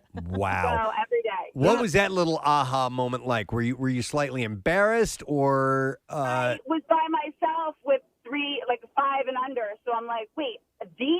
What are you saying? These? Like, I couldn't believe it. That I these have to were look prayer this up. I That was can't be thinking. right. If you little bastards breathe one word of this. Wow. All right. Thank you, Have a good Nicole. one. Appreciate it. Let me go to another call. I have Jason who's checking in. Hi, Jason. Good morning. Good morning, it. Hey, good morning. What's up, man? So, you know those little white paper cups that you see at, like, Arby's for condiments? Like Yeah. ketchup or barbecue sauce? Yeah. Well, you're supposed to pull those apart. The perforations tear apart, and the thing gets, like, it starts like a nickel size. It gets like a $50 size, and you can, like, fill it up and be able to dip your stuff in it. You can. So you're Wait, saying what are you talking it's about? almost like pleated pants. Yeah. So They're it- folds. Exactly. They're folds. Exactly. So you can expand it, is what he's saying. Yeah. Do you know what I'm talking? So those little cups have Oh, little yes. pleats in them. They're Yes. teeny That's- tiny. That's so they How expand. do you expand it? So you just kind of, at the rim, you just kind of pull it Pull apart apart? a little bit, and it'll get wider if you want it. You can actually nobody flatten does it it. all the way out if you want to. Wait, and you do that after you put the condiment in it? Or he's saying, what Jason is saying, if you want to get more in there, right, Jason? Yeah, Just kinda you can open it barely up a dip little. a French fry in the way it comes, but if you, like, pull it out, you could put, like, chicken, anything. It's, like, 3 times the size, and nobody does it. Okay. Nobody. I actually know about it, and they never do it because I'm like, right? I should do that because when I love, like, if I'm going to have French fries, Yes. I love tons of ketchup. Okay. And if you're, like, at a ballpark or something like that or a concert or whatever, and you've only got, you don't want to do 50 of those things, I need to do that too. I normally don't, Steve. I forget about it. You wear glasses. Do you have glasses that come in a case? I do. Okay, so then fill that up with ketchup when you Oh, go. Yeah. Smart. So many opportunities to use that. That's for a things. hack, Preston. I'm going to go on TikTok with that hack. Let me go to Vanessa. Hi there, Vanessa. Hey, how are you guys doing? Good. What's up, Vanessa? Well, when I was about 18, went to church with one of my friends. She was Catholic, I was not, because we were going shopping afterwards. And when the time came where everybody stands up and says, peace be with you, and they shake hands, Yes. I thought they were saying, pleased to meet you. Oh, pleased to meet you. So I was shaking everybody's hand saying, pleased to meet you, wondering why everybody's looking at me funny. And my friend is, like, literally under the pew laughing. Oh, that's funny. Now face each other and give each other the how's it hanging. Yeah. Listen, when not being Catholic, Yeah. and when I do end up in a Catholic church, and that happens, peace be with you is not a natural thing for me to say Sure. like it is for you guys who practice that faith. So I always say, how you doing? Right, yeah. I mean, that's what I'm used to doing when I shake hands. Is what, hey, how you doing? Well, a lot of people That's just pretty much it. And then there are other people. I don't even think I say it There was anymore. one Like guy- it's just like a nod because people stopped shaking hands during COVID. You know what I mean? And it's just like you give like a nod now. Can you do a sup? Yeah, sup. Well, no, you can Sup, still say dog. no. We don't just say sup. Yo. Yo. There was a guy Pow! who would go, pow! Yeah. These nuts! No, Not at my church. there was a guy who would, Kathy, you know these guys, and women will do it too, where they gotta go, peace be with you, everybody in the whole set. Like, peace be with you, peace be. All right, we got it. You're a really good Catholic. There's the people that hug and kiss too, right? Yes, Like- they're called molesters. No. Oh, you mean in church? Like No, spouses, stop it. Like your spouses. own family. Yes, Case, your own family. Yeah. I don't even hug and kiss my own family. I kiss my wife. I'll kiss other people's wives, but Oh my God. Hang on, I don't understand this one. Let me go to another quick call. We get a break here in a second. Hey, Kyle. Good morning. Morning. How you doing? Good. What's up, Kyle? My wife's 33 years old. She did not know that the old electric coil-style stoves lift up like a car hood so that you can clean under them. yes, they do. She tried to, like, and that was a dig shock. They do? Yeah. Yeah. Wait, what is this now? It's an electric Your oven? No, the range top. The range top, range exactly. top. You It can lift lifts it up. Like that's how you clean it. clean underneath it. We went to Home Depot and she had to go lift them all up. Oh, one of the older ones. Yes, I know what you're talking about. Yeah. Right? Okay. Yeah, and there's a lot of junk under there. Yes, Yeah. there A is. lot of crumbs, Grease. and Dead nasty mice. stuff. Yeah, you're right. Thanks, Kyle. Appreciate it. All right. Well, anyhow, Kathy now lives a new life. Oh, my That's God. great. It's going to be so much easier with your contacts. You can just snap apart. And You if notice- there were other people that texted in, so I hope if you do use those contacts that you can just snap it off. I noticed that the stress lines on your forehead have evened out. Shut up. Yeah. And my kids aren't aware that, like, sometimes next to the couch there's this table, so that when you're not using the remote control, you can put the table on the remote control so it doesn't fall in between the cracks of the television, and then you lose the remote control. One more time with that, every Case? single day. I lost There's this table that sits next to your couch, and you can put your remote there, Oh, and then that okay. way you never lose the remote. Try that out at home You should today. try that. All right, by the way, just to reiterate our announcement earlier, the Preston and Steve Show is now YouTube live stream. Yes. You can watch everything that happens here in the studio. And you want to like and subscribe to the Preston and Steve Show. We'll send you daily reminders and all that good stuff. So, hit that bell, as they say in the YouTube videos. And we'll be doing this again at the camp out, right? I mean, so it continues straight through. Yeah, Yeah, definitely. We're off We and just running wa- now. We wanted to roll it out here in the studio because we've done it at the camp out before, but now you get to peek inside the Preston and Steve studios, what we have going on. And it's sponsored by Neumann University. We thank them for all their assistance. Yay. Come discover the new you at Neumann University. So let's take a break. Come back in a second. We'll get to the bizarre file. We also have your first shot today at $500. MMR's Money Clips coming up. We'll be right back. Bond movies. Only you want actors to play a Bond girl twice. Yeah. Two different Bond girls? Two different Bond girls. Okay. She's in The Man with the Golden Gun, and she's Octopussy. She has is 8 vaginas. Why didn't they just say that? I don't know where to begin. Does anyone have a bookmark? I don't want to hit the same ones again. If anybody could handle 8 vaginas. I'm good, but I'm not that good. I tapped out after number 6. Q, why don't you get in on this? Everybody for 007. When she 006. queefs, it must sound like the mothership in Close Encounters. Bah, bum, bah. Right, Kathy? Yeah. Yeah, right? It must sound like the Boston Pops, right, Preston? Think about it. That's the Tijuana Brass. Unbelievable. When Octopussy queefs. Okay. That was the song from that movie, When Octopus Queefs. When Great Bond song. Octopussy queefs. Ba-da-da-da-da. Sung by Sheena Easton. Really? When Octopussy She must have been a kid. Maud Adams is 70, Happy birthday. 75 today. Happy birthday to Octopussy.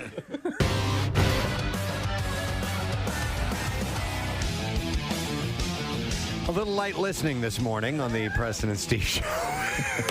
That's actually the new theme to 60 Minutes. With Disturbed, and I just hear, no longer be your whore.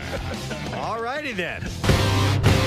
Mike Schmidt, Hall of Famer, baseball player and just a god in this town, was in our studio one time, and the song that we were playing was, as we were getting ready to introduce him, was Godsmack, the song Crying Like a Bitch.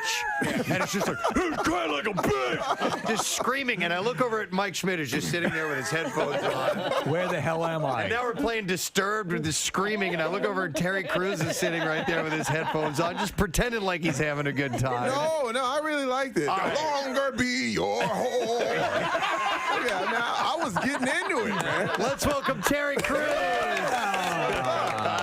How you doing, I was into it. I'm ready to do another workout. Did you already get one in this morning? Got one in. Of course, Wow, man. of course. Yeah, I love it. Terry, we were laughing this morning because you posted a picture of you on your Twitter page, Preston and I, and someone had said that you resembled a chewed up Tootsie Roll. Yes. And was you, so funny. you posted the picture, and it was just hilarious. Well, they said now that they put it down that they couldn't unsee it, and then what was weird is I couldn't unsee it either. I was like, all right, that looks just like me, a chewed up Tootsie Roll. I'm trying to tell you. It looks like, if you haven't seen the picture yet, it looks like if you were in with the Star Wars movie where they froze Han Solo. Carbonite. If you were to freeze Terry Crews in Carbonite. Oh my God. So we were thinking it's safe to say you are in the pantheon of favorite guests we've ever had on the show.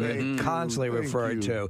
And the career just keeps going along. Obviously, your AGT now is a big thing. Yes. I'll be honest, I was never that much into the AGT thing, but your zeal, your excitement for it is so infectious. And now we've known people like John Dorenbos and other people who've gone through the system. And it is, you'll see some wild stuff on that show. So through you curated it, and I'm like, okay, I'll jump back in and check it out. So I watch it. What draws you to that show? What do you? Because you are clearly exhilarated by it. This is the thing. First of all, when you look at what entertainment is, the 18 to 35-year-olds have gotten too much clout.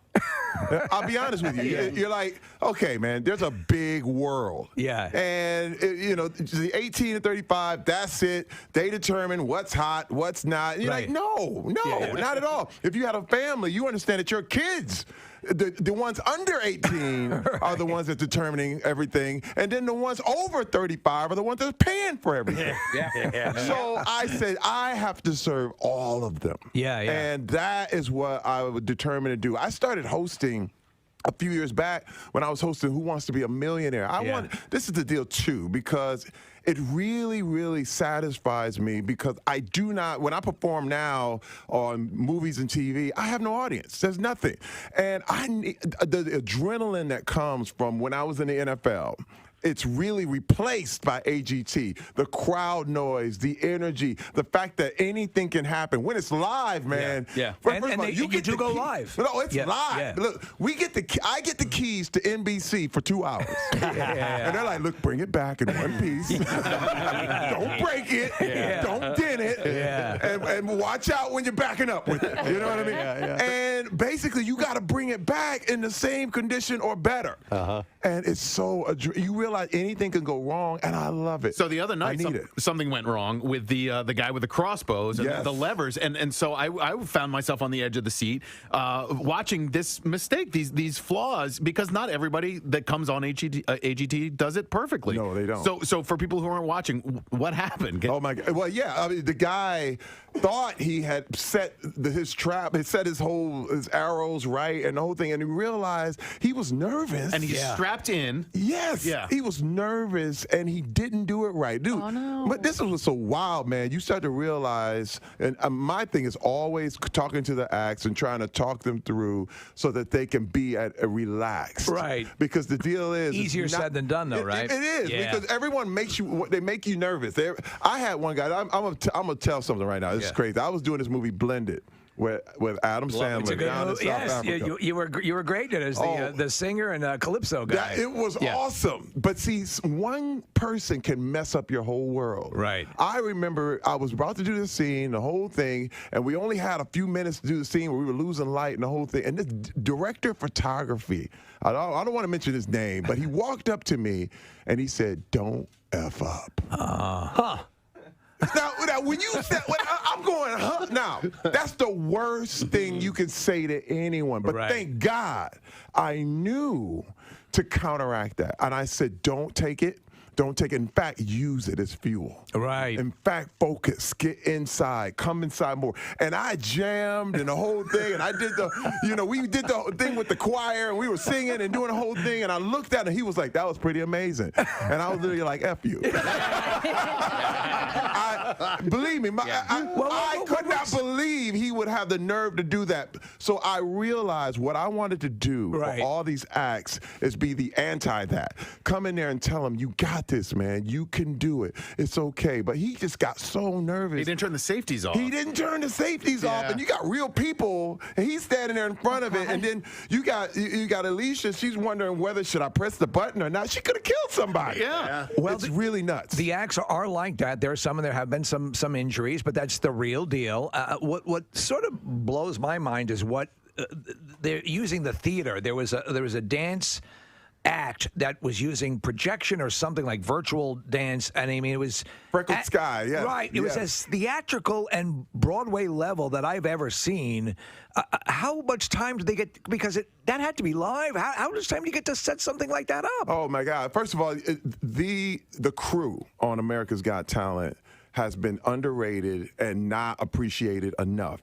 This is literally like putting on the Oscars every week. It's the biggest live show on television, period. And it's the biggest talent show in the world. Well, so they're the best in the business, man. And any mistake, it could all go wrong. They do it so good. People, it's like people think that it's just it's a given or whatever. But man, when you watch this crew and as well as they do it, you talk about roadies and all this stuff. It's not like it's one of the best act, thing in the world. One act that's on for 2 hours. Because this guy, I don't know to explain it, Preston. The dancers at one point look like they're marionettes. Yes. Faux strings coming down, and there's a whole bunch of stuff going on, precision stuff. Well, I feel like a circus master. Right. You know what I mean? And that's what I love, because I come from also the days of the variety show. Right. Listen, Carol Burnett was one of my favorite shows of all time. And I miss that, man. I wanted to bring that back. And I'm not a comedian, but at the same time, this energy, this love, I want to be this guy. And it's to get this opportunity. It's the biggest thing in the world for me. I think for the entertainers and like for John Dornbos has told us what the whole experience was like and the whole deal. And obviously there's the background story which plays into it and the emotion and all that stuff. So for some reason it works. It's the oldest Ted Mack's Amateur Hour that goes back for decades. Ed Sullivan. Yeah, Ed Sullivan. Where these people come out and spin dishes and all that stuff. What we're talking about, like the act with the arrows and all that stuff. What was the one act you thought, okay, this guy's going to die? Yeah. What was the one where you thought this guy's coming out in a body bag? Oh, there are several. I'm trying to say which one. Some of these that are coming up. There was a guy who was in a water tank. And I thought, he was like the Houdini thing. This is like he did a Houdini-ish deal, man. And I said, man, and then it didn't look like things were happening right. You could tell when his assistants start running. You're like, oh man. First of all, you don't want anything to go wrong because it ruins. It could, you don't want to watch anybody die on live TV. You just don't want to do it. Would you want to be a judge? Do you think you could do it? No, I don't. The judging thing is super, super hard. And I think so, especially with the appeal of AGT is the variety of acts you're going to get. You got dance, you got magic, comedians, song, all this different stuff. But how do you compare those things as far as talent goes? I'd have a really hard time. And I think some of the judges have harder times. Yeah. I think Simon and Howie are probably the most well-rounded judges. I've seen Heidi not get jokes, and because she doesn't get a joke, she gets offended by it. It's right. Like, it's hard. But let me tell you one thing. I got to tell you this. The reason we have judges is because America wants blood. I'm just telling you. First of all, how can you compare a singer to a dancer to a danger act? Mm-hmm. Well, we know. How can you do that? The end result is, and this is the way I've always framed it. To me, you're looking for somebody who would be a successful Las Vegas act. Right. And that's the context, That's correct? the context. Right. But at the same time, this stuff is subjective. Right. Yeah. What show do you see in Vegas? It's the show you want to see. Right, yeah. So, if you want to see singers, you love singers. If you want to go to a dance show, you go to a dance show. So the deal is that America wants someone to lose. Yeah. America wants you bleeding. And they don't care if you're under 10. Listen, first of all, I love it. I love America. But it's the sports mentality. No. It literally is someone has to go home and that makes you tune in. But if they were like, there's really no competition, it's all exhibition, they'd be like, nobody dying here. I'm not going to watch this. Could you imagine your life without the foundation that you had in sports and all that's trained you for? I mean, it seems to provided you with a Swiss Army knife of capabilities that's gotten you through. I remember when I first saw you, I thought, and I have to be honest, who is this meathead? Who's this guy? Who's this guy? And then I go, why is this meathead so funny? And then I'm like, why is this guy? Why is this guy? And then I realized this guy's talented. But you said you weren't funny, you weren't a comedian or so on and so forth. It seems to me you okay, this is something I got to take on and tackle and work through. Sports had to be just an absolute essential part of what made you you. Yeah, first of all, it was. Yeah. Simply because in the locker room, it's like all versions of humanity. Right. You know what I mean? Right. I was funnier in the locker room than I ever was on these shows. We had so much fun hanging in the locker room and just balling and hanging and talking and really doing our thing. And the sport itself, however, a lot of that drama came with baggage. Right. You know what I mean? And my thing is sports is good until it isn't. Yeah. It's literally one of those things where first of all, I love sports, I love entertainment, but I love people more. And when you use people in expense of the sport, like right now the NFL is going through a thing where all the older guys are going through it. And they're not helping them.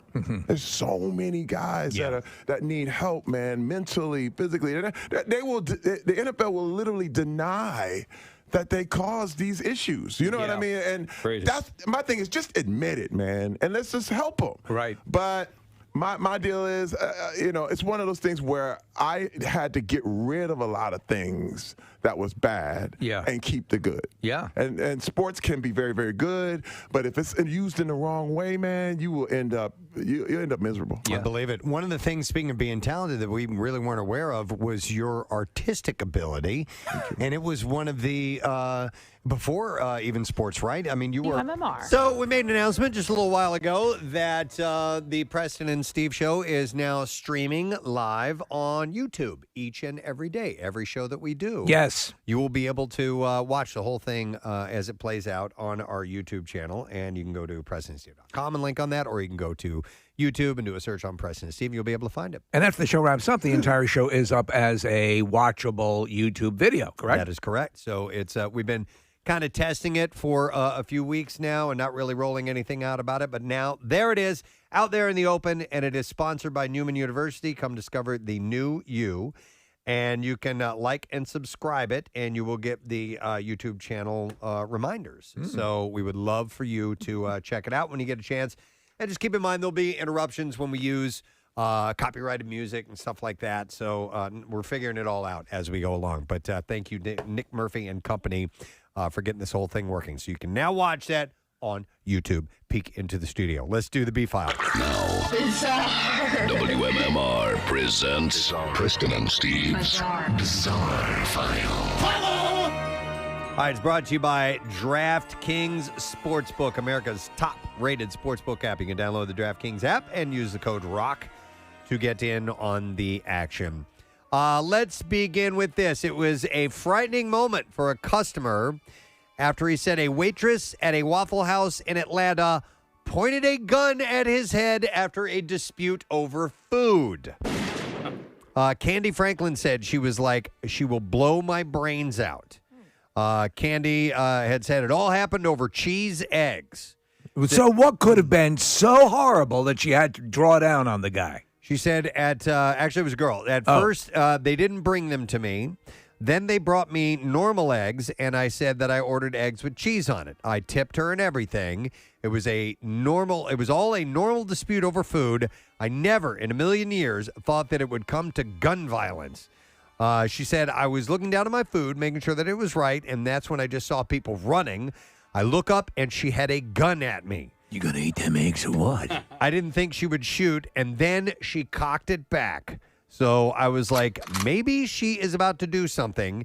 And then I quote, she says, now it's the time for me to turn into Rambo and get out of there. So that's what she did. What the hell? Atlanta police confirmed that they are investigating the incident. Oh, it's the new dish, Moons Over Rambo.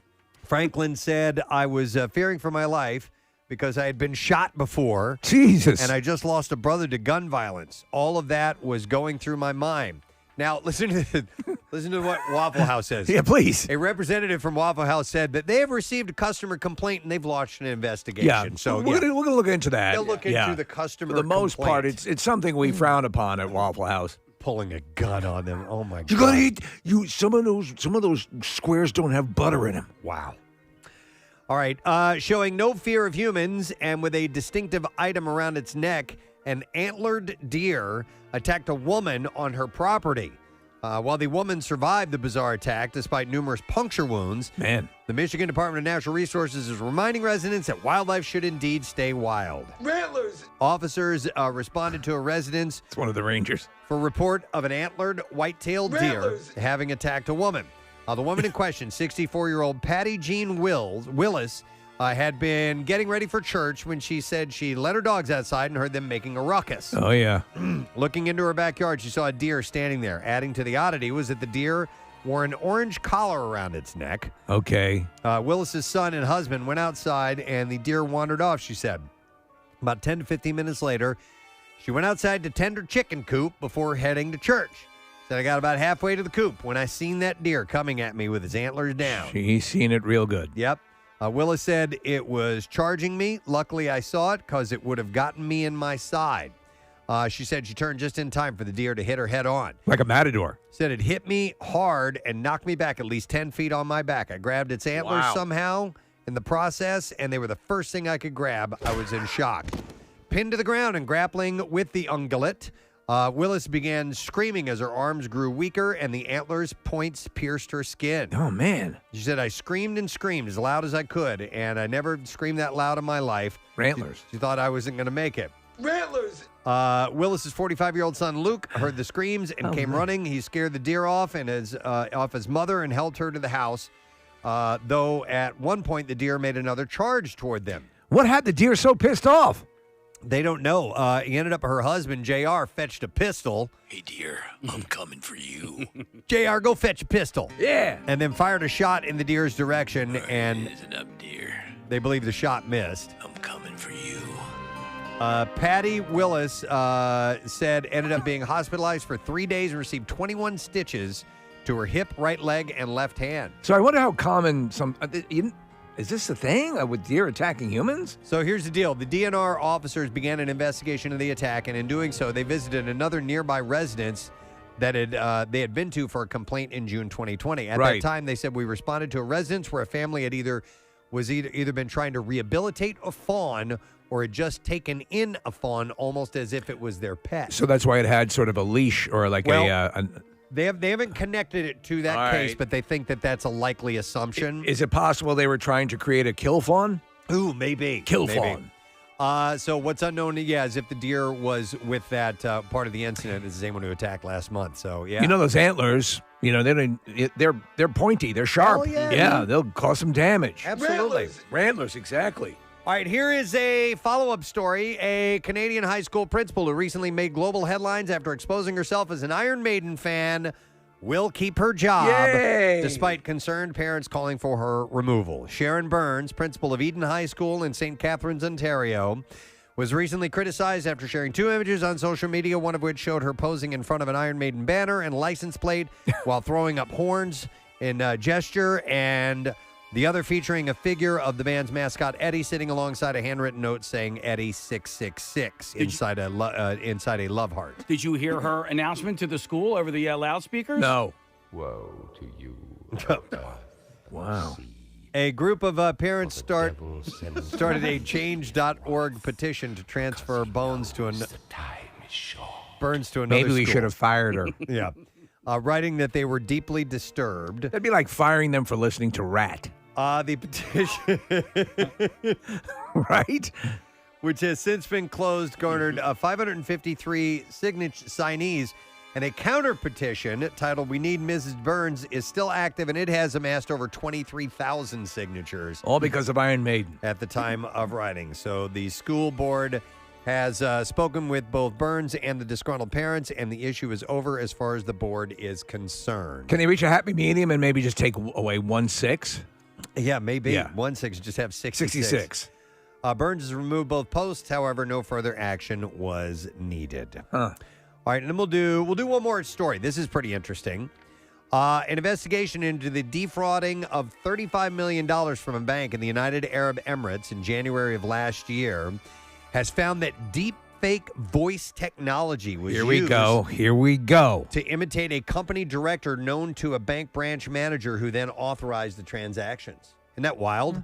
The branch manager of an unnamed victim bank in the UAE had received a phone call from a familiar voice, which together with accompanying emails from a lawyer named Martin Zellner, convinced the manager to disburse the funds, which were apparently intended for acquisition of a company. It's $35 million. My name is Martin Hallner.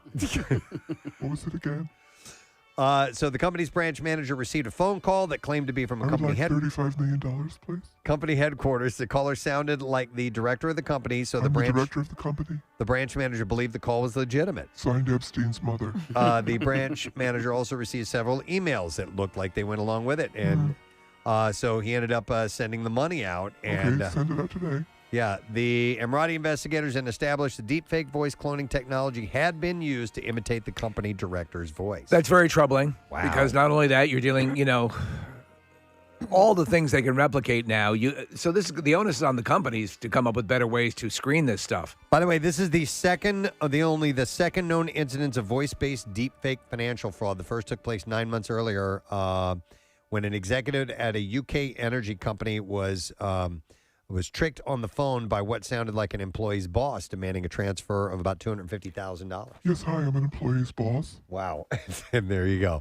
That is what I have in the bizarre file. All right, you got like 30 seconds left, my friend, to get over the word wonder for the MMR money clip. So you got to do that now. Do it. Running out of time because it ends on Friday. Yeah. So make sure you text it or send it to the app or at WMMR.com. But you got to do that now. The word is wonder. Good luck. We're going to take a break. We'll come back in just a moment. So make sure you stay with us.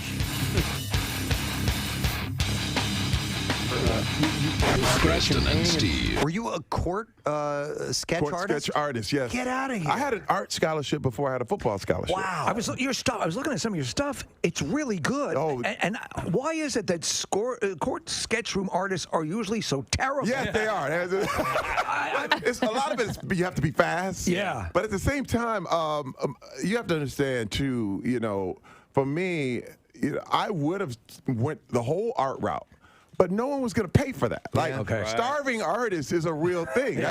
Starving goes right before artists. I mean, name an artist who actually got paid while he was alive. Yeah. It's very, very rare. Right. They're celebrated after they found Oh, yeah, you've been dead 30 years. They're like, oh, now he gets the million. Do you You're like, create every day? Yeah. Still, do you... I sketch all the time. Okay. Sketch all the time. What do you prefer? What is your favorite? People. I love sketching faces. Okay, faces, but sketching people. over painting and all that. Oh yeah, it's I just sketch because I have time for it, but I'll take it all the way. I mean, I will go do a full painting if I have time to do that.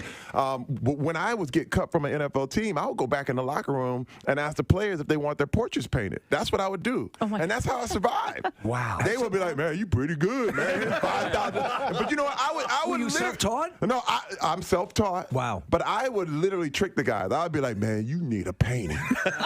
Look at you. You one of the most amazing players ever. Look at you walking around here all muscular and beautiful. Let me immortalize you. Yeah, you're right, man. It's $5,000. Flattery will Thank get you. You're a lefty. Marketing. You're a lefty too. Oh yeah, left-handed, right-brained. I mean, very creative. It's just, it's my thing, man. It's always been my thing. I taught. Your stuff's really. I taught a class at Facebook. That was a photo from when I taught a class at Facebook. And you know what was wild? Some of the most talented people in the world. And they were sitting there, and these guys had degrees from everywhere. And I asked them to start drawing, and they wouldn't do it. Yeah. And I was like, dude, you know what's happening? What's happening is you're judging your work immediately. And what you got to know is all judgment stops creativity in its tracks. You have to just go. Right. And you have to do it. And you have to not care what people think. You have to not. But what happened was they were like, they wouldn't, before they started putting the pen down on the paper, they would look over at the other guy. Yeah, right. But this is what we do in life. Yeah, you're right. This is the mistake we make all the time. The stuff you always wanted to do, all that things you wanted to go for. You're over there looking at everybody else. Well, I'm not going to try it. What will everybody say? You know what? I don't care. I realize don't think about what everybody else is saying. Right. Just go for your gut. Go for that intuition. Don't judge yourself. There are two words I like to use when I find myself facing something I'm not sure I want to do, and it's just begin. Oh, that's just good. begin. Yeah. Oh, that's good. That's all you've got to do. Dude, if you start, all of a sudden things get done. And you know what? Because I'm a great starter. I am an excellent starter. But what I had to learn, too, is just and this is the thing, finish it. Yeah. Wait, just get it done, and then you can always change it. Because what happens is you get to start, and then it's not perfect. So you don't want to finish it. But no, finish it, and then you can change it. Dude, these are things you almost have to hypnotise yourself. You literally have to get out of your own brain and get out of your own way. It's funny you say that because I like to sketch as well, and I'll sketch on the iPad, and the iPad allows you to undo. It's like, it almost sort of takes away that. Okay, I've got this now. I've got to work this. You know, you can correct mistakes all the time. And it's like, well, it's cool. It's also sort of a cheat. You know. Listen, everything I do, I have a mantra. It's start small, think big. Right. Start small, think big. Okay, just do a little bit. Right. I'm actually taking Mandarin Chinese lessons right now. I picked the hardest language to learn, but I'm getting it. Okay. Wait, I'm all of a sudden I'm like, wait a minute. I've been doing this for like a month. And I'm like, wait a minute, I understood that. When I heard the lady, she was like, wuxia, I was like, I know what wuxia means. Yeah. I know what that means, you know. And so I realized, okay, start small. First of all, I haven't mastered English. I had to literally look at myself like, have I mastered English? No. So if I get to a point where I can tell somebody I'm hungry, and I can tell somebody where's the bathroom in Chinese, I'm good. You know what I mean? How is one human so talented? No, because first of all, it's not even that.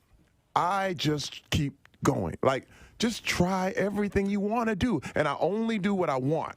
I don't do, if there's something I don't want to do, it's like, don't even worry about it. You know what I mean? You're going to be good. I'm sorry, go ahead, Preston. As I've aged, I've found that I need to be working on something. I need to be working on something that I can improve upon, something that's a bit of a challenge, and I'm loving it. I didn't realize this until just a few years ago, whether it be, working on a golf swing, or I'm a musician and I want to improve and to keep going on that.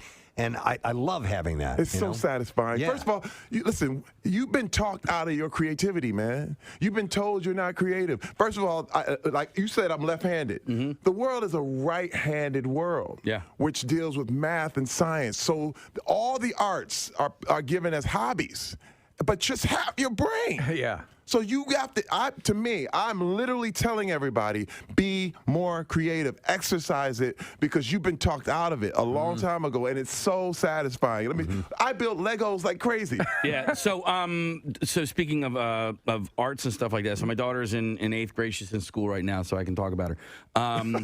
What the arts has done for her has given her the confidence. So she's in 8th grade, and she's having like the best year of her life, and it's all because of what she's been doing in the theater, and it's a very, very they just everybody nurturing, and everybody loves each other, and it's just so positive. But she's getting that from the arts. That's right. Yeah, and she's been playing sports ever since she was 4 years old too. But look what at the schools they're taking the instruments out of schools. Art is given a short shrift. All this stuff is treated like music and art and whatever. They're like, do that on your own time. That's a hobby. No, but math and science, if you got that, you're good. And I think we're severely lacking right now, just as a society, because we're not creative enough. This is why we run to Avengers and we run run to the movies because we need it so bad.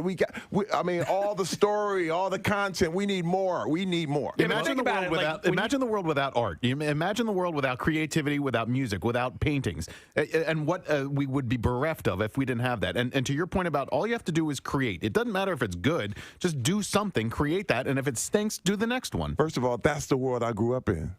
Factory life. Flint, Michigan. Everybody, they were like, "What you doing drawing? What's that? Hey, what kind of boy are you?" And you're like, "Hey, man, hey, look, I like drawing. Okay, I like music. I play the flute. I play the flute. You know what they would call me? They were like, "Why you play the flute?" I was like, "I'm bigger than you. I can bench more than you. So what? So now what?" And they were like, "Yeah, you know, you're right." Did you see the Equalizer, the second Equalizer movie? Yes. He's counseling a kid who's an artist. Yeah. And I'm like, that's it. That's right there. That's just, I mean, it's going to come out. This is what the whole graffiti thing is about, man. Yeah, and it's like, put it on canvas and sell it. Yeah, I just think of like, okay, math and science. But you go to somebody's home now, they don't have microscopes hanging on the wall. You know what I mean? No, they got like, hey, like I play the guitar for you. So math and science. I don't necessarily. If that's not what you're gonna do, you're not gonna take that wherever you go, unless. Listen, my brother's a chemist. He's a scientist. My sister's a math teacher. And that's fine. You know what I mean? Like, so I'm not knocking it. But, right. Yeah. But I'm saying make it more equal. Yeah. Exactly. Yeah. And we would be remiss if we didn't throw some love to Brooklyn Nine-Nine. Oh, yeah. Which, Casey and I are huge fans of the show. NBC gave you the new home, which is very cool, which is wonderful. The show was on the brink of going away and came back, and it is I think one of the sharpest ensembles on television. You're a revelation on the show, as is Andre Braugher, who just unbelievable.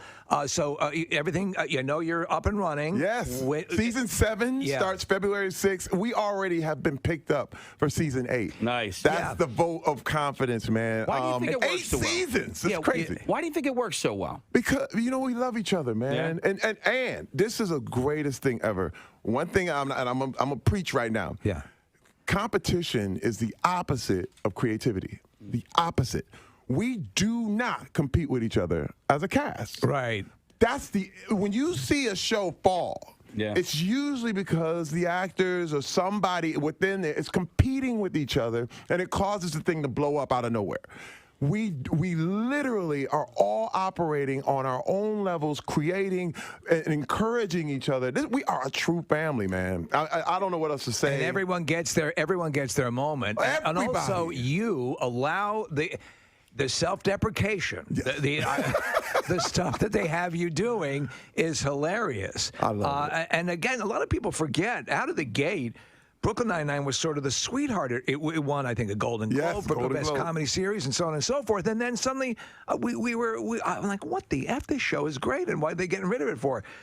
Now, this far into it has got to be the ultimate, acknowledgement. And also that when you have a fan base, you talk about the connection of the fan base, that actually was vocally going after making sure the show came back. Well, I got something to say. When you're talking about Nielsen ratings, that's that 18 to 35 and the whole thing. But this is the deal. And you want to talk about math and science. If you really want to get a good gauge on what people are watching, you need a bigger pie.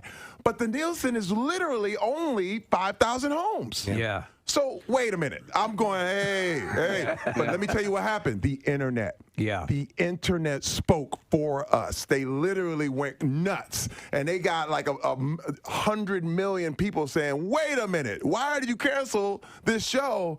And for NBC to pick us up, man, and to give us the love. Yes. To give us that kind of love. What can I say? And now you're talking about in an era where you get maybe 10 episodes, and they call it 2 seasons. You know what I mean? We're well over 170 episodes. I mean, literally in the can. A good friend of the show, Kate Flannery, has appeared on the show as well. Kate's great. And everyone that goes through, it's just nothing. It's just great things about the environment on the show. I also have to bring up the fact You were in Deadpool too. Yes. For a second. For a second. That was a big troll. We trolled everybody on that one. What was that like? Because he is so talented, Ryan Reynolds. Oh, my God. And we get the impression that there's just a lot of free lines going on right and left. What was the experience like working on that? It was an amazing experience because I love Ryan, but the big thing was the trick was we were going to troll everybody. Yeah, and you did. Because I knew instantly that I was going to die right away. Okay, but so I went on a whole press tour. You got to, but see, this is the thing. Fanboys deserve that. Yeah. Because they go out of their way to figure it all out. I already know. You know what I mean? I got the spoiler. Doesn't that take the enjoyment out of it? Oh, they want to. Yeah. I'm like, hey, we got something for you. You should have seen at the premiere. They were like, hey, what is going on? No. I mean, because everyone dies. Oh, and Ryan knew that. And Ryan was like, he's the smartest guy ever. Yeah. He's like, he actually gave them a real surprise. Right, yeah. Because they thought for sure that Terry Crews is finally in a Marvel movie. He's what the hell's happening? And it was so good, dude. Ryan's ahead of the game with he's a few steps ahead of everybody else with the joke. You know? He is. He knows where the joke is going before you know where the joke is going. He's amazing. Well, he's a perfect example of taking, because the first appearance of Deadpool was in a substandard. I mean, listen, it was okay, but he knew that it should be something. And WMMR. Thank you, Kathy. We have some breaking news. Breaking news. Colin Powell passed away. Yeah. That's sad. First black U.S. Secretary of State and, of course, military leader, and he died from complications from COVID-19. Yeah. I didn't know he had been sick. I was not aware. He was 84 years old, by the way. So we just saw that this morning. Husband, father, grandfather, not great-grandfather. Great American, it says Yes. here. Reading this press release of He was him, probably so. a great grandfather, though. Possibly, yeah. You know, I don't really know. If you know. were one of his grandkids, you would say he was great.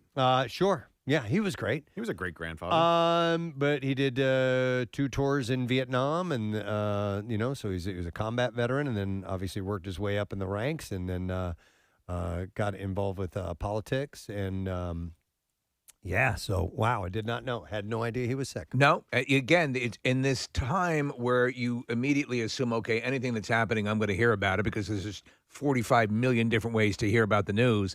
To not know that he had been sick or struggling with this is kind of a shock. Yeah. So, that's breaking news. Yes. I'll pass that along. Very sad. Sad to hear that. Here's a good story on the other side, and has some local ties. But you guys see this over the weekend? Dawn Staley, the basketball player and coach. She has on Friday, the South Carolina Board of Trustees approved a new 7-year. $22.4 million contract for her, making the highest paid black coach in women's basketball. Wow. I loved watching her play, man. She's very cool. A badass. Yeah. So the deal, which will pay her $2.9 million this season, puts her on par with UConn's Gino Auriemma, the highest paid coach in women's basketball. It's an $800,000 raise for Staley, who is set to make $2.1 million this season before her new contract was approved on Friday. She said in a statement, credit where credit's due. She said the university in this state have a rich history of racism, and I'm not going to disregard that, but this is one of the most progressive decisions they've ever made, and they need to be recognized for being committed to leading the way in gender equity in America. This is an equitable statement. And in the midst of our inequalities in our country, I hope it is a turning point. So she's getting a big boost. Yeah, it's a hell of a turning point. I mean, she really helped, turn that program around. In women's basketball, they have, powerhouse teams. And, for the longest time, Pat Summitt was running the show in Tennessee. UConn has always had a really, really strong program. But, the Gamecocks down there are. And she was instrumental, Casey, in developing a new contact lens packaging. No way. Revolutionized the industry. No, she didn't. But she did lead the Gamecocks to their 3rd Final Four. And she has apparently helped turn that program around. She's been there with over 13 seasons, I believe, in South Carolina. So that's cool. She led the Gamecocks to a 2017 national championship. and just the second black female coach to do so in NCAA basketball. I mean, I love to see new programs turn around. Like it's, like in football, like Alabama, they're always going to have a great program. But if somebody else can come in and poach some of these really, really great players, and it's the same thing in basketball, Duke, Kentucky, North Carolina, like they always have these amazing programs. So when, she can come in and, poach people away from UConn and Tennessee and, some of these other places, great. Remember that big, that gigantic mural of her that used to be in the city. It was like a whole side of a building, like a 7-story building. Which I don't know if I ever saw it. Really, really cool. Yeah. So I might have just thought it was a giant attacking the city. Maybe you did with a basketball. Yeah, look at that large woman attacking that building. But good for her. That's cool. And the local tie, and I thought that was pretty awesome on her. I realize we're kind of just throwing out some odds and ends. Are we? Oh, my God. I mean, we played back a segment where Kathy was the noticer, so I don't want to be noticing things on her turf. Time to take a stroll over to the general store. As proprietor Preston Elliott standing there. You'll love this. Let's move into the firearms section here. Yeah, with an extensive gun collection inside the odds and ends store. How about this? A robot dog armed with a sniper rifle. You knew it. Was unveiled this week in Washington, D.C. You knew it. At the annual meeting of the Association of the United States Army. So those chilling robotic dogs, now not only can they just run you down and stomp you to death, they can blow your brains out. So the robot developed by Ghost Robotics carries a Sword Defense Systems Special Purpose Unmanned Rifle. Here we go. Spur, as they call it. And the Sword is the group that put that together. Son of a bitch. Well, I just saw a video of and this has probably existed for a while, but somebody had a gun on a drone. Oh yeah, it's been around. Yeah. They've been using them. On the Sword International website, the company explains that the Spur was specifically designed to offer precision fire. Yeah. From unmanned platforms such as the Ghost Robotics Vision 60 quadruped. Yeah. Spur said that it is the future of unmanned weapon systems. Here, boy. In May, the U.S. Air Force said that it was testing an unarmed version of the dogs at Florida's Tyndall Air Force Base.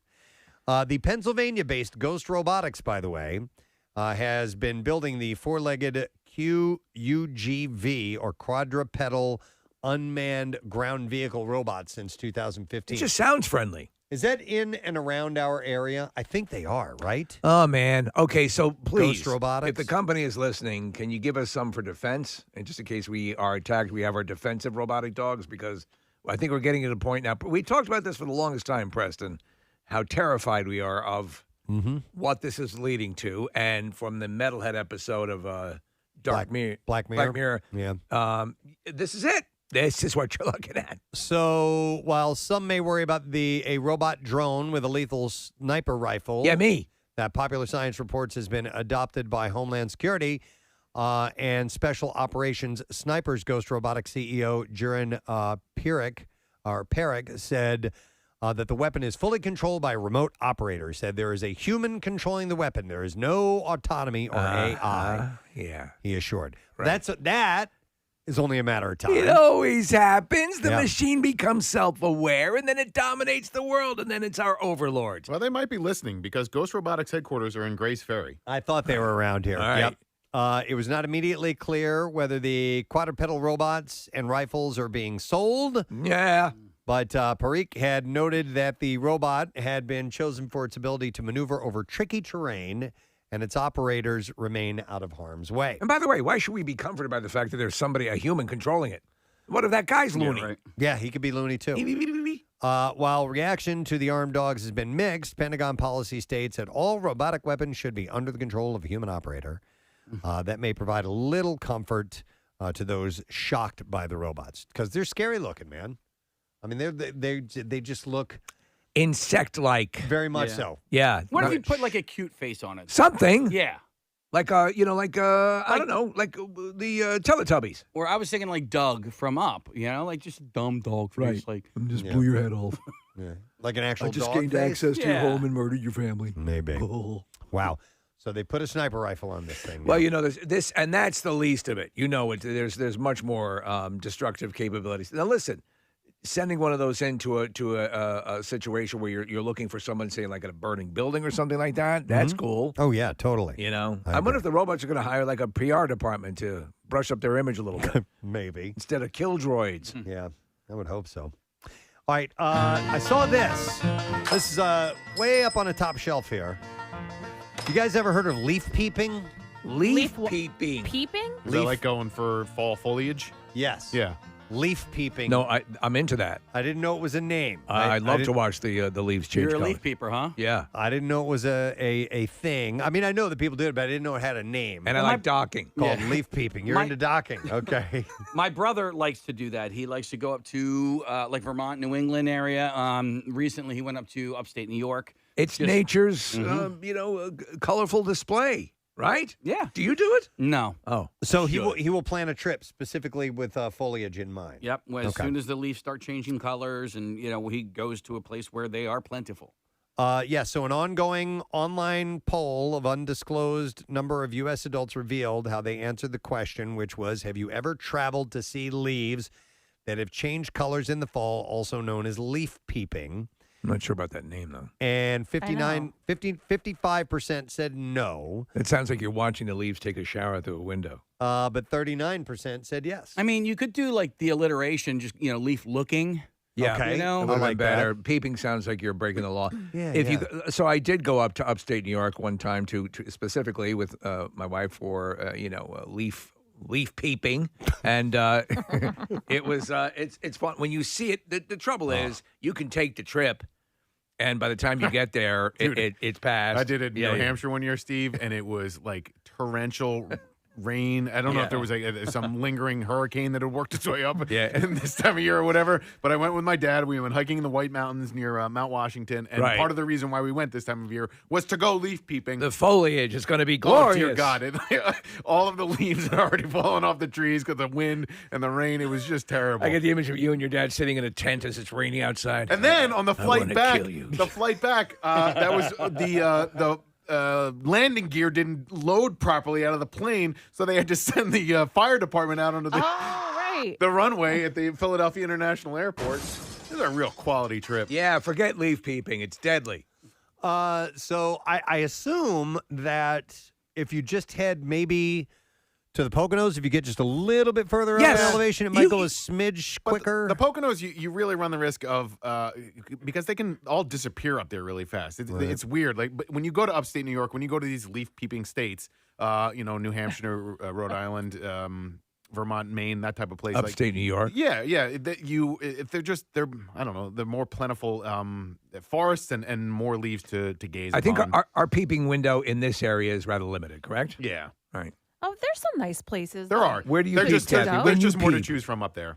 So wait, I was going to say, I think we talked about this last year, but I feel like it's a little bit late. Like they're changing later than they normally do, right? It's usually because of COVID. That last week of October is when I've found historically that we get the colors are really happening. Okay. And the leaves haven't hit the ground yet. So we're That's close. That's the traditional time, close, right? yeah. Yeah, and then once you get a little bit into November, it's over. Yeah, they fall quickly. You can Okay. use apps. It's over. You can use apps for leaf peeping though. Like you can go up. I mean, like in these places like upstate New York or whatever. Coming out here looking for leaves, looking for the different colors that tapestry your life. Can't even find a freaking leaf. Multiple colors of mosaic presented by Mother Nature herself. I come out here completely disappointed. I'm sitting in a tent with Nick's dad. With Nick's dad? How the hell did this happen? Coming out of here, going back to Vietnam, coming back looking for leaves. Not a leaf to be found. I'm sitting in a tent with Nick's dad. He's telling me how he steals Christmas trees. Oh, it's raining out. You got to pass the time. It's good story. He tell you about the Manson family yet, Rambo? He told me I live with the Manson family. And he said he saw Kathy's dad begging Janis Joplin. What kind of country did I return home to? People spitting on you. People spitting on me. That's Kathy's dad begging Janis Joplin. Nick's dad joining the Manson family. Oh my God. A lot to talk about. Nothing is over. And no leaves. Not one leaf. They're all brown. Not one leaf. Oh man! Wow. They are stupid when they're brown.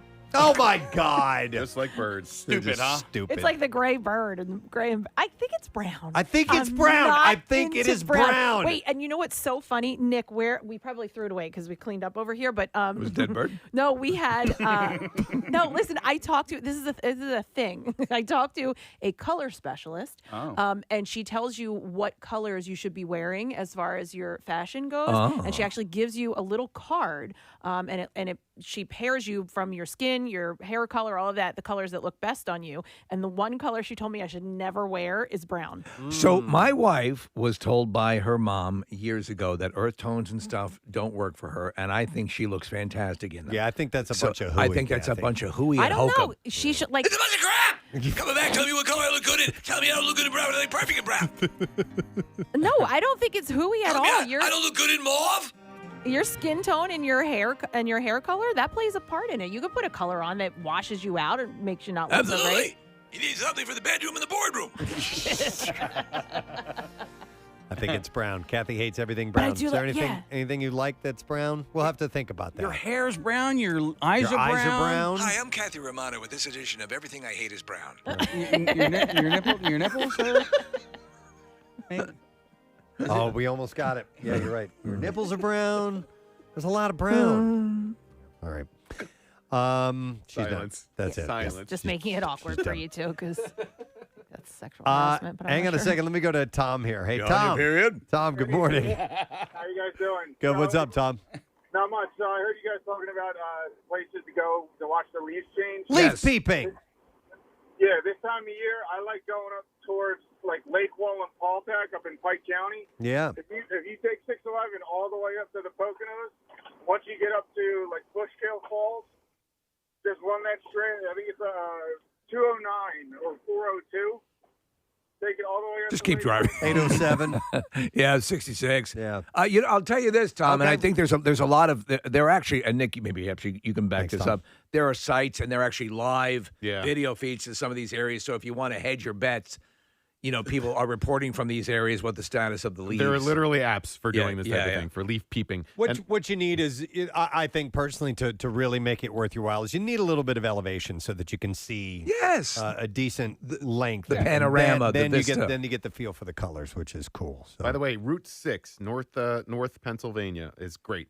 He was mentioning routes to take. Yeah. It goes across the entire state. It's north. It's almost to the New York border. But if you want to go for some really nice sightseeing in our beautiful state, Route 6. Nick, what was that one place that I went to where they closed down the falls or whatever? Bushkill Falls? No, it wasn't. I don't think that's It what was deemed was. the trail was deemed dangerous Yeah, at yes, that they time. closed it. Yeah. Oh, it was near Jim Thorpe, right?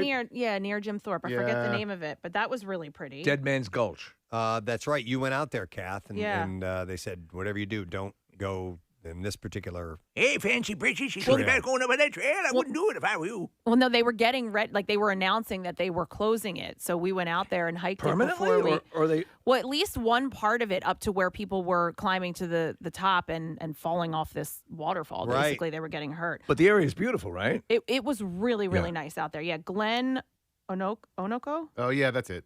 Onoko? Yeah. The I forget Onoko how you flow? say it. Onoko. Yeah. Onoko, yeah. I don't know. Like that.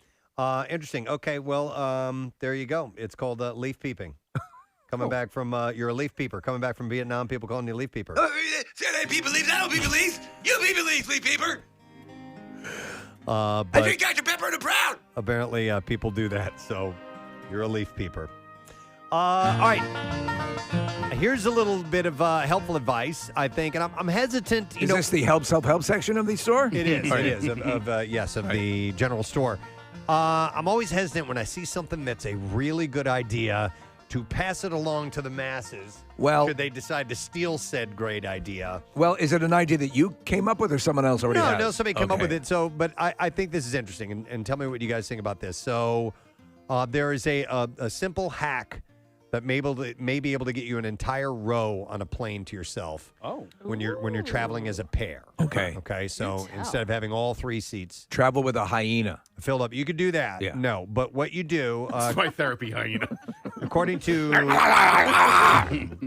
Chelsea. According to Chelsea Dickinson, who runs CheapHolidayExpert.com, She explained in a post that you should book a window and an aisle seat in row 13 when you're traveling with someone else. Why 13? Well, it's unlucky. Well, it's not a popular row. Some people have an issue with number 13, and therefore might be more likely to be open, and they don't like middle seats. So if you're traveling with someone, you're saying you get the aisle and the window in row 13 because the likelihood of someone wanting to squeeze in between two people is nominal, and then to do it on row 13 is even less so. It just kind of puts things a little bit more in your favor. than the hyena thing. Yeah, more so. And if somebody does book between you, then you have the option to say, hey, do you want to switch? Yes. We'll take the middle seat. Yeah, and they'll probably gladly give up a middle seat too. So Did you see the things they're selling now, Preston, to that point, that are actual seat, like it turns your row into like a little mini bed? No. Okay, what? so you put... Wait, wouldn't you have to buy the whole row? Right. Well, yes. Or end up with the whole right, row. if the whole Okay. row is available, but it turns it into like a little mini bed. I would have to see how that works. Yeah, it's kind of cool. Interesting. Is it like a trifold type of thing that you lay out? I don't know how the or- mechanism works, Okay. but I saw a couple laying down on this contraption. I guess we're looking. Yeah, is this it? I don't know. It kind of looks like this. Yeah. I would pay for that in a So we're looking at a heartbeat. picture of it, and this actually looks much nicer than what I saw. It looked a little more cheap, but this. So these people are stretched out completely across 3 seats. It's the only thing about flying that I don't like. I don't mind waiting in line. I don't mind the food or anything like that. It's just the ability to lay down or to stretch out a little bit and to nod off. I just can't do it. Can't do it in that position. So the only thing about the flight that you don't like is the flight itself while you're actually on the plane. I guess so. Yeah. I remember like I've gotten rows to myself sometimes, and even if you have the entire row to yourself, yes, it's better and you have a little bit more room or whatever, but lying down on those seats, that's not comfortable. They're just not. It's not a comfy thing. And if you're of a semi-decent size, it's going to be really, especially now with the way that they're dramatically reducing the space between rows. And by the way, let me go back to the Peeping? fact that someone would not sit in a row 13 on a plane. Yeah. How absent of any logic that is at Well- all. There's a 13th row on the plane. Right. Someone's going to sit in it. Why wouldn't the whole plane go down just because they're sitting in it and not you? You know what I mean? FAA history indicates that many times it's the 13th row that gets ripped out of a plane. Oh, okay. I didn't know that. I did not. I'm so sorry. I wonder how many people would consider that a reason, though. You know, Right, I mean, right. would you not stay? Now, some buildings do have 13th floor. They'll have a and some 13th don't. floor. Yeah. Do we have? We're We only only six have 6 floors. floors here. So wouldn't they put on like a 13th? Yeah, so there's not a 13th. Why wouldn't they put a 13th floor on? We don't have rows, floors 7 through 12. We put a 13th They put a on. 13, yeah. Just to buck I the wonder system. if they still do that in modern in modern architecture, like now in some of the brand new buildings that they've built. If they in forego a Philly, 13th. if they don't have a 13th floor or not. That's a good question because I think, in other words, how impactful is it even at this point for people to say, I don't know, I'm not so sure about that. Like the Comcast building. Does that have a 13th? That's the one I just looked up, yeah. Yeah. And apparently it's condos, high-rise condos. Okay. Oh, on the 13th floor? Yeah. Marissa, do you guys have a 13th floor in your building? Do you know? She's the only one who lives in a high-rise here. Hang on a second. I don't know. Okay. I'll have to check when I get home. Yeah, Trying when to, you're in the think elevator, of- take a look. Yeah, I'm trying to think of when the numbers. It might because like the numbers don't go like 6, 12 evenly. They don't jump evenly, so there's a chance it could be gone. Welcome to the 13th floor, Marissa. Like when you jump on the elevator with somebody and they offer to tap your floor and then you can't find the other person's floor. Right. Okay. Interesting. Well, anyhow, I have another story that ties into traveling. All right. But it has to do with sex as well. Like the Mile High Club? Not quite that, but the question is, what is it about being in transit to a vacation destination that puts people in the mood for sex? Dr. Justin Lenmiller, a research fellow at the Kinsey Institute, said that reports of sexual fantasies taking place outside of regular home environments, such as in cars or airplanes or on a beach, I guess in Mile High Club, Steve. Runs through your mind. I mean, I'm traveling. I'm not traveling with anybody when we go to Chicago, and I'm relaxing the hand that I used to pleasure myself just in anticipation. Okay, very good. Yeah, rest up. But they said that it is extraordinarily common for people in a survey of more than 4,000 Americans. He added that this suggests that there is something to the idea that being outside of your usual environment often enhances arousal. I sort of see that, at least the potential for that, right? Well, I know that, listen, hotel sex. Yeah. You know? When you're with their staying- staff. When you're when you're with your significant other. How's it going? And you're staying somewhere in a hotel. Why is it, we should definitely do this? Yes. Oh, yeah. You got to. You I don't call know it what it is. christening the room, Yeah. right? Well, I mean, there's, most likely no kids there. You know, Right. The door's locked. Not necessarily. Oh, dear God. Yeah, that's part of it too. If you do have kids, Yeah. but even you got a separate room for them, don't you? But even in the non-kid days, I mean, it would be like, okay, yeah, we're definitely doing this. When you had kids, so when you travel with the kids, you guys, you would put them in a separate room, right? No. Well, our kids, Depending on the in a separate age, hotel. At what point? we have never traveled with our children where they were at an age where it I was see. appropriate to leave them in Okay. another room. No, I understand. All right. But listen, you get to the hotel with your spouse, your significant other, Kathy. You check for bed bugs first, right? Right, exactly. And then let's get it on. So you guys haven't had a family No. trip yet where they have their own room yet? Nope. So it's been a while then. Okay. Yeah. You guys are due. Yeah. I mean, where we stayed in a hotel. Yeah, that's what I mean. Yeah. Why don't you do that motel up on City Line? Yeah, that's right. Because you guys have done where you've gone and rented a house, and that's a different story. Yeah. You bang away at that. What's that place called? The Continental or whatever it is over there? Where? On City over Line? here. Oh my God. By the Taco Bell? Yeah. Yeah. Oh my God. That is one of the scariest looking motels I've ever seen. Isn't there? No, it's right next to Right here. it's right next to a gas station. Yeah. Yeah. Yeah. Right next to the gas. El Limon's right there. It's right next to a Lukoil. Wait, there's an El Limon and a Taco Bell in the same block? No. So Taco Bell moved. It's on the corner now. Oh. I'd rather go to El Limon. It's good. I'll just leave that there.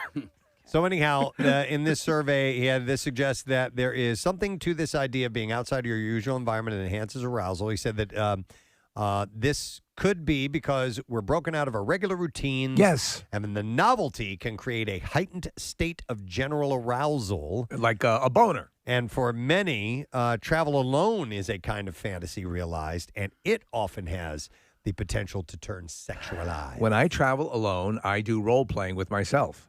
Also, in addition, the vibration one experiences on certain modes of transportation may be enough to get you physically aroused. Oh, yeah. Oh, yeah. Oh, yeah. Oh, yeah. So you'll role play with yourself a little bit? Yeah. Yeah. Tell little stories? Yeah, I do You're like Casablanca. Pretend like you're a spy. A spy or something.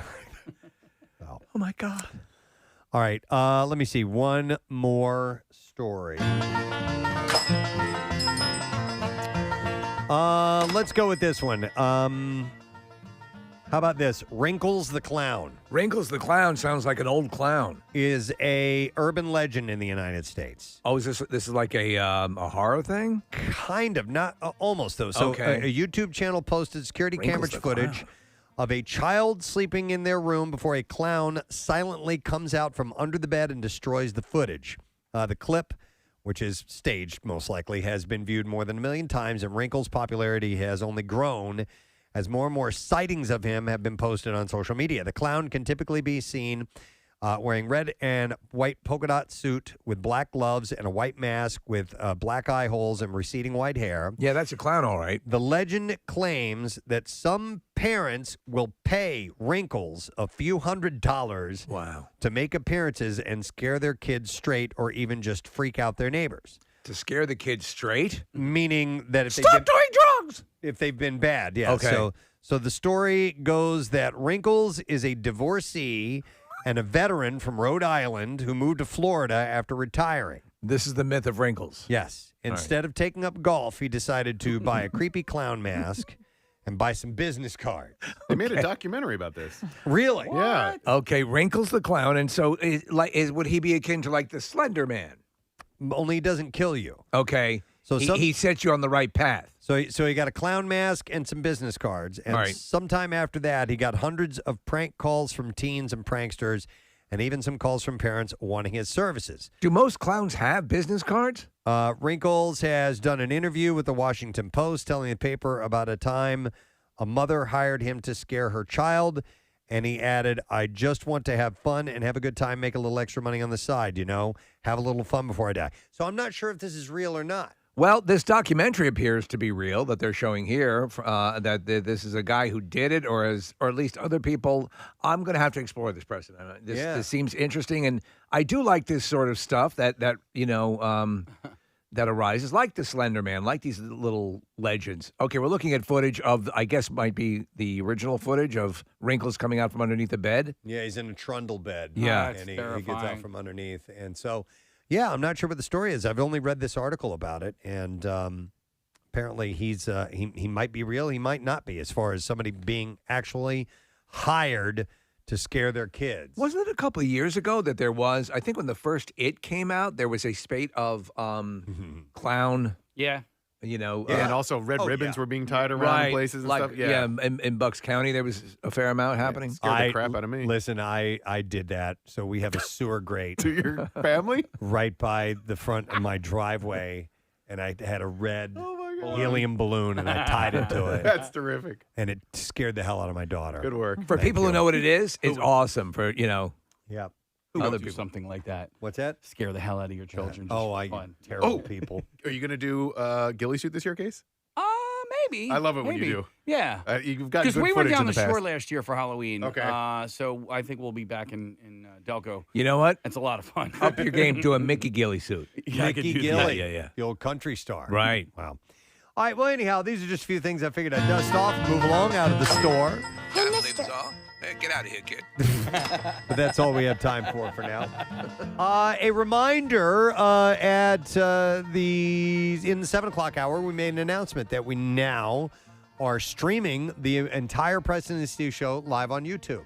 And you can watch it if you check out our YouTube channel, Preston and Steve. It's real simple. And if you've always wanted to kind of get a peek of what's going on in the studio, I know you've seen our Daily Rush videos, but this is the entire show live as it plays out. Yeah. So if you'd like to check that out, you can certainly do it. It is sponsored by Neumann University. Make sure you subscribe and hit the like button and all that good stuff, because we'll bring you everything we can. We're going to take a break. We'll come back in a moment. Don't forget more chances with the MMR Money Clip coming up. He stuck with the project for years and would not relent. Yep. But you got to listen. First of all, there's two people you can't imagine, as any other thing. There's Robert Downey Jr. as Iron Man. Yeah. And Ryan Reynolds as Deadpool. Dude, there's nobody else that can take that spot. You're right. You know what I mean? And that, to me, that's the ultimate. Like, this is where I want to be. I want to be irreplaceable. Yeah. I want to be like, you got to get Terry Crews, or you're missing it. And that's my goal. Like, in everything that I do, I want it to just be me. And that's what the ultimate in creativity is. You know what I mean? And when you got Ryan, when he created that character, he made it his. I can't even see it any other way. It was an honor. Well, I think now you can say we need a Terry Crews type, and people know exactly what you're looking for. So you've reached that. Any shot of you returning? It has, because it's happened before, as a in the Marvel universe or DC. Ooh, I would love to. Yeah. I would love to. In fact, when you look at Deadpool, I didn't die. I was literally on life support at the end. I was laying on the ground. They were pumping my chest. It's true. Beep, beep. So anything can happen. I'd love to see that. I'm open to all of it because I can. Yeah. My deal is to always keep people surprised. I like to pop out of your cereal box. You know what I mean? Like, what is he doing? What is this? I literally, because this is the thing. Everyone had me at this kind of career. Yeah. And my deal is, you can do anything. I want to show people I exist to show you what's possible. And that's for real. Well, but the truth of the matter is whenever we see you, and this is the ultimate compliment, we know it's going to be a good time. You're in so many things that we enjoy. That, in our microcosm here, when people say, like, when they listen to the show and it gets into a tough time or something, that's the ultimate compliment. You're that exponentially with so much that you do in those projects. That's got to be, that's got to be so fulfilling. But this is why, again, growing up in Flint, Michigan, and the whole log line was, you're going to hate your life. So, you got to get ready to make the sacrifice right now. And I was like, no. I am only going to do what I love. Yeah. If I make a little bit of money, fine. But I'm only going to do what I love. But you know what happens? Everything I'm doing now, I would do for free. I'll be honest with you. I'll do AGT for free. I would do Brooklyn Nine-Nine for free. But what happens is when you love it that much, they pay you a lot of money. That is the advice I tell our interns. Or my father, both Preston and I had fathers gave us the same advice. If you do what you love, you'll never work a day in your life, and you will naturally excel at it because you will invest the time in it, and with that will come the reward. Dude, I feel like I am playing all the time. I just said play, and when I get there, it's like, my God, who gets this? Who gets this? You know what I mean? Well, you deserve it, man. It's You really wonderful. do. Thank you, guys. Absolutely. America's Got Talent, Mondays, 8 o'clock, and it's the Champions that's going on right now. That's it. Make sure that you check it out. Dude, we've loved you here. Last time you were here, we absolutely loved it. You got to come back anytime you're in Philly. We love having you here. I love coming You're here, such a guys. positive energy force. So. First of all, when people talk about this stuff too, people kind of there's people who roll their eyes like, yeah, Mr. Positive. But first of all, it's true. Yeah. I'm not saying anything that's not true. No. And this is the deal. Because what's happening is your brain is like, it grows weeds. Mm-hmm. You know what I mean? And you constantly got to pluck that junk out. Yeah. All the crap, all the little stuff, all that mess. You got to always, this is why you have to clean your house. This is why you have to dust all the time. Because if you leave it there, it's going to get dirty and it's going to get messed up. So this is the part of being positive, is reminding myself what's true, what's real. Like, it is up to you. You can do it. Yeah. That's all it is. And it's not hyperbole. It's not, oh, man, we're pie in the sky. This is for real stuff, man. I don't want anybody to mix it up and think that I'm just like blah, blah. No, we firmly believe in what you're saying, creative visualization, seeing the prize and going after it.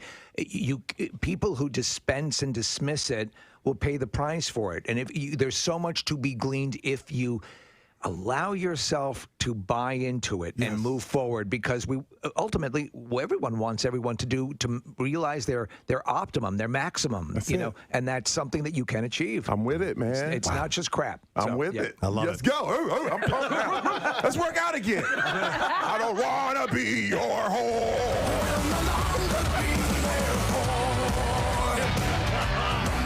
Perfect segue. Let's hear it for Terry Crews. Love you, man. Thanks for being here. Terry Crews. TV, they have billboards in the city now, and they're promoting the Flintstones are on at like 6 or 6:30 every night. I know, it's crazy. I know, it's so stupid that we're watching recanned show, but MeTV does it well. They do the Flintstones into the Honeymooners. I always hated the Honeymooners, but I loved the Flintstones. And they're the same show, basically. It's the same show, yeah. But I didn't like the Honeymooners because Ralph Cramden was an a-hole. Yeah. He just, Alice, I'm going to beat you to death with a hammer. Right, that's kind of what the implication. I mean, to the moon. If my dinner isn't on the table at 5:30, I'll punch you in the throat until you die. Yeah. To the moon, essentially, was that. I'm going to punch you to the moon. Yeah. Mm-hmm. The good old days. I'm going to throw you down the stairs and beat you with a sack of oranges.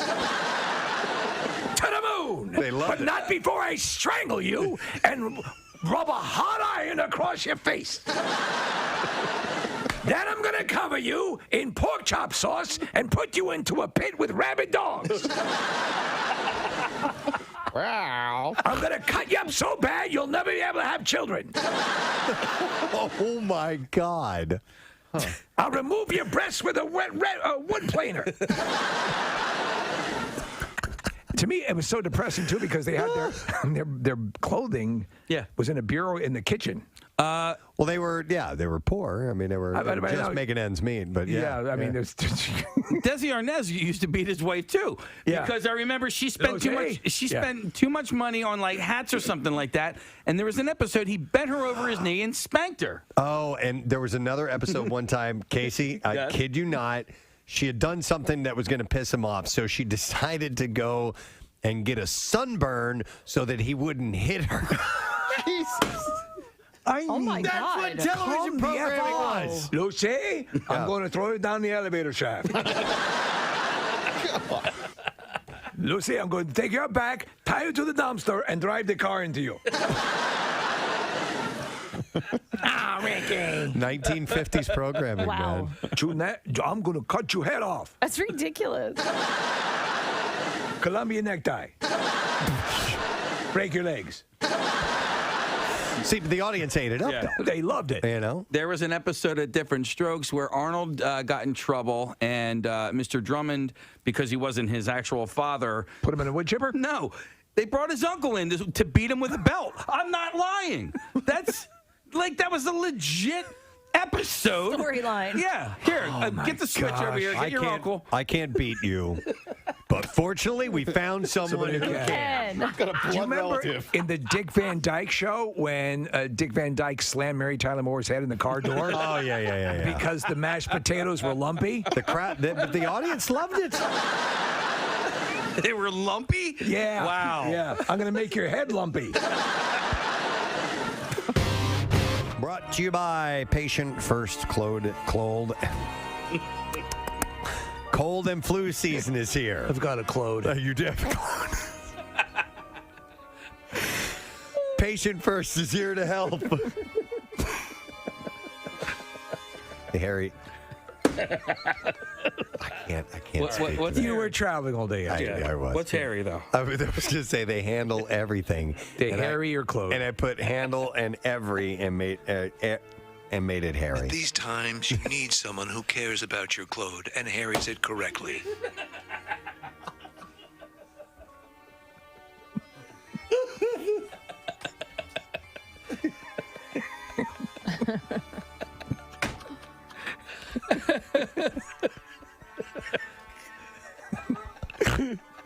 I'm sorry.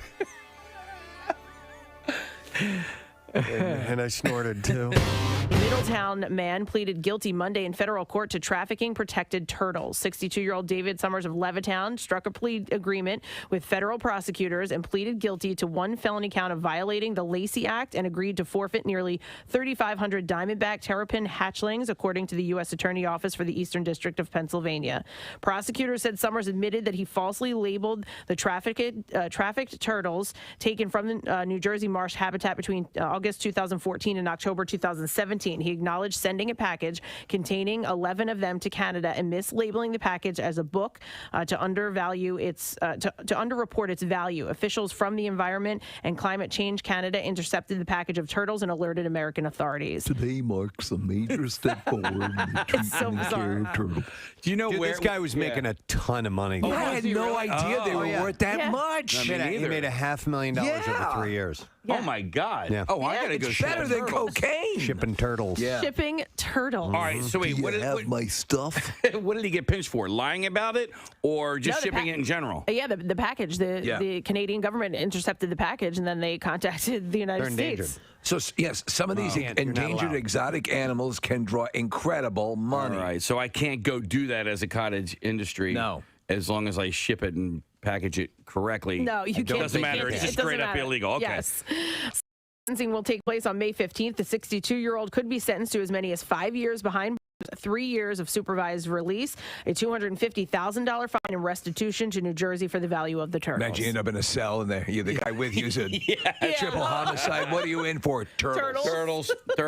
I don't know where he's picking these things up at, but there is Turtle City. When in you're New going, Jersey. All right, but when you're going into Wildwood, right? Yeah. Like North Wildwood, because I ride my bike there all the time. They have all these turtle crossing signs, which is great. Yes. But there's a huge wall barrier that is in the middle of the road, and I'm like, how do they clear that? They don't. They don't. Like, so if you clearly know that turtles are crossing here, why did you put up a wall for them to just get smashed by cars? There's no opening in the wall? None. There's no sign turtles go through here? No, and I don't think they can read either. That's Case, so these turtles are protected under New Jersey law and by an international treaty. They are not found in the wild in Pennsylvania, but where Summers resided, but they have a dwindling habitat range in neighboring New Jersey. So there are some in New Jersey, but it's completely legal. And this guy apparently he worked for numerous Republican candidates in Bucks County in recent years and was previously a reporter. He previously covered news for the Trentonian, Bucks County Courier-Times, and the News Network, and also wrote for LevittownNow.com between 2013 and 2014. And not another turtle story, please. Seriously. I like turtles. Love them. That's that little kid grew up to be. That's him. Oh my God, it's him. I love turtles. All that comes across my desk are goddamn turtle stories. I'm telling you for years. Couldn't you see the signs? You interviewed me when I was a kid. It was a cry for help. I was dressed as a zombie, and I said I love turtles. Why was no one listening? Looking good. Jonathan just got an awesome face paint job. What do you think? I like turtles. All right, you're a great zombie. And Oh my God. It's him. It's him later on in life. I love it. It never stops. But because my sons have been to dances, but without a date, and it's not odd. Like when I was in middle school, if you went by yourself, unless it was a dance where it's known, everybody just show up and we'll be at the school and we're having a party. Right. But for the most part, everybody went with a date. Yeah, and you got, I mean, at least for me, you would get asked to go to the dance. Your teacher would pick you up. Stop it! You ready to go, baby? Hate you. Hey, look, I put some Tinker toys in the back. Keep you occupied. Let's go to Maureen. Hello, Maureen. Our last song at our 8th grade dances was always Nights in White Satin. Nights in White Satin? Yeah, a bunch of 8. Yeah, how old are you? Breathe deep the gathering gloom. Right. Watch lights fade from every room. Maureen, what did you do in the poetic portion of that song? Bathroom break. Sway back and forth. They'd start crying. Maureen, did you kiss anybody that night? That's so long ago, I don't even remember. All right. Well, thanks for your call. That means we appreciate it. We did like the, the butt hold. Oh my God! The butt hold. Like if you were dating. What did you do? You said the butthole. Butt hold. Oh my God! We would do the butthole. Do the butthole. Everybody, now it's time to do the stuff with your butts. You guys. We're talking about backside stuff. Casey nearly spit out all the I don't understand why you In the jumped up. punch bowls, we have a whole bunch of lubricant. This should make it easier. Kathy, do we have the hustle anywhere? Yes. Do the butthole. Hold. I said hold. Not what it sounded like. Butt hold. One more butt. You guys were advanced. We did. Butts in White Satin. Do the butthole. Oh my The God. youngsters are really enjoying their buttholes. Do the butthole. Do the butthole. Okay, so you do the butthole. I mean, never mind at this point. Oh. No, yes, if you were dating the guy you were dancing with, the guy would put his hands to do the butthole now. to the butthole. And who's up for some old-fashioned finger blasting? So wait a minute. Explain to me what the butthole is. It's your Yes, Hang on, I the wanna hands hear would her. be, instead of on the waist, they would just slide down a little bit and hold the girl's butt. Grab the butt. Okay. Were you constantly under the watchful eye of a proctor or somebody who was? There was always teachers there, but I don't think it was as strict. They couldn't see everything. I don't- Right? It wasn't as strict as the nuns watching at those dances. No, why- seriously. But that's why the St. Kevin's dances were so great, because they were so crowded that, like, all right, you can't. I'm too tired to worry about your butthole. The butthole. You said the butthole.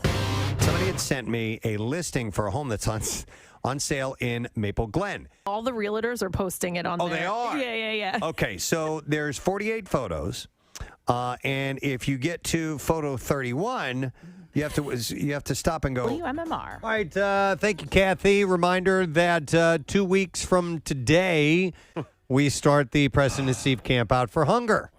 Yep, it'll be here before you know it. It's earlier this year, but the Head Start program is happening with Acme as we speak. So if you wouldn't mind giving us a little kick in the ass, if you will, and making a donation while you're there, we would appreciate it. I did it yesterday, as a matter of fact. I do it every time I go to Acme and make the donation. It's so easy, right at the point of checkout. Actually, I did as well last night. I actually took a video of myself doing it, so it's more of like a tutorial. Right. Not like I'm bragging. Right. That I donated. Look what I can do. I donated a whole $1, but I just sort of took people through the process. Yes.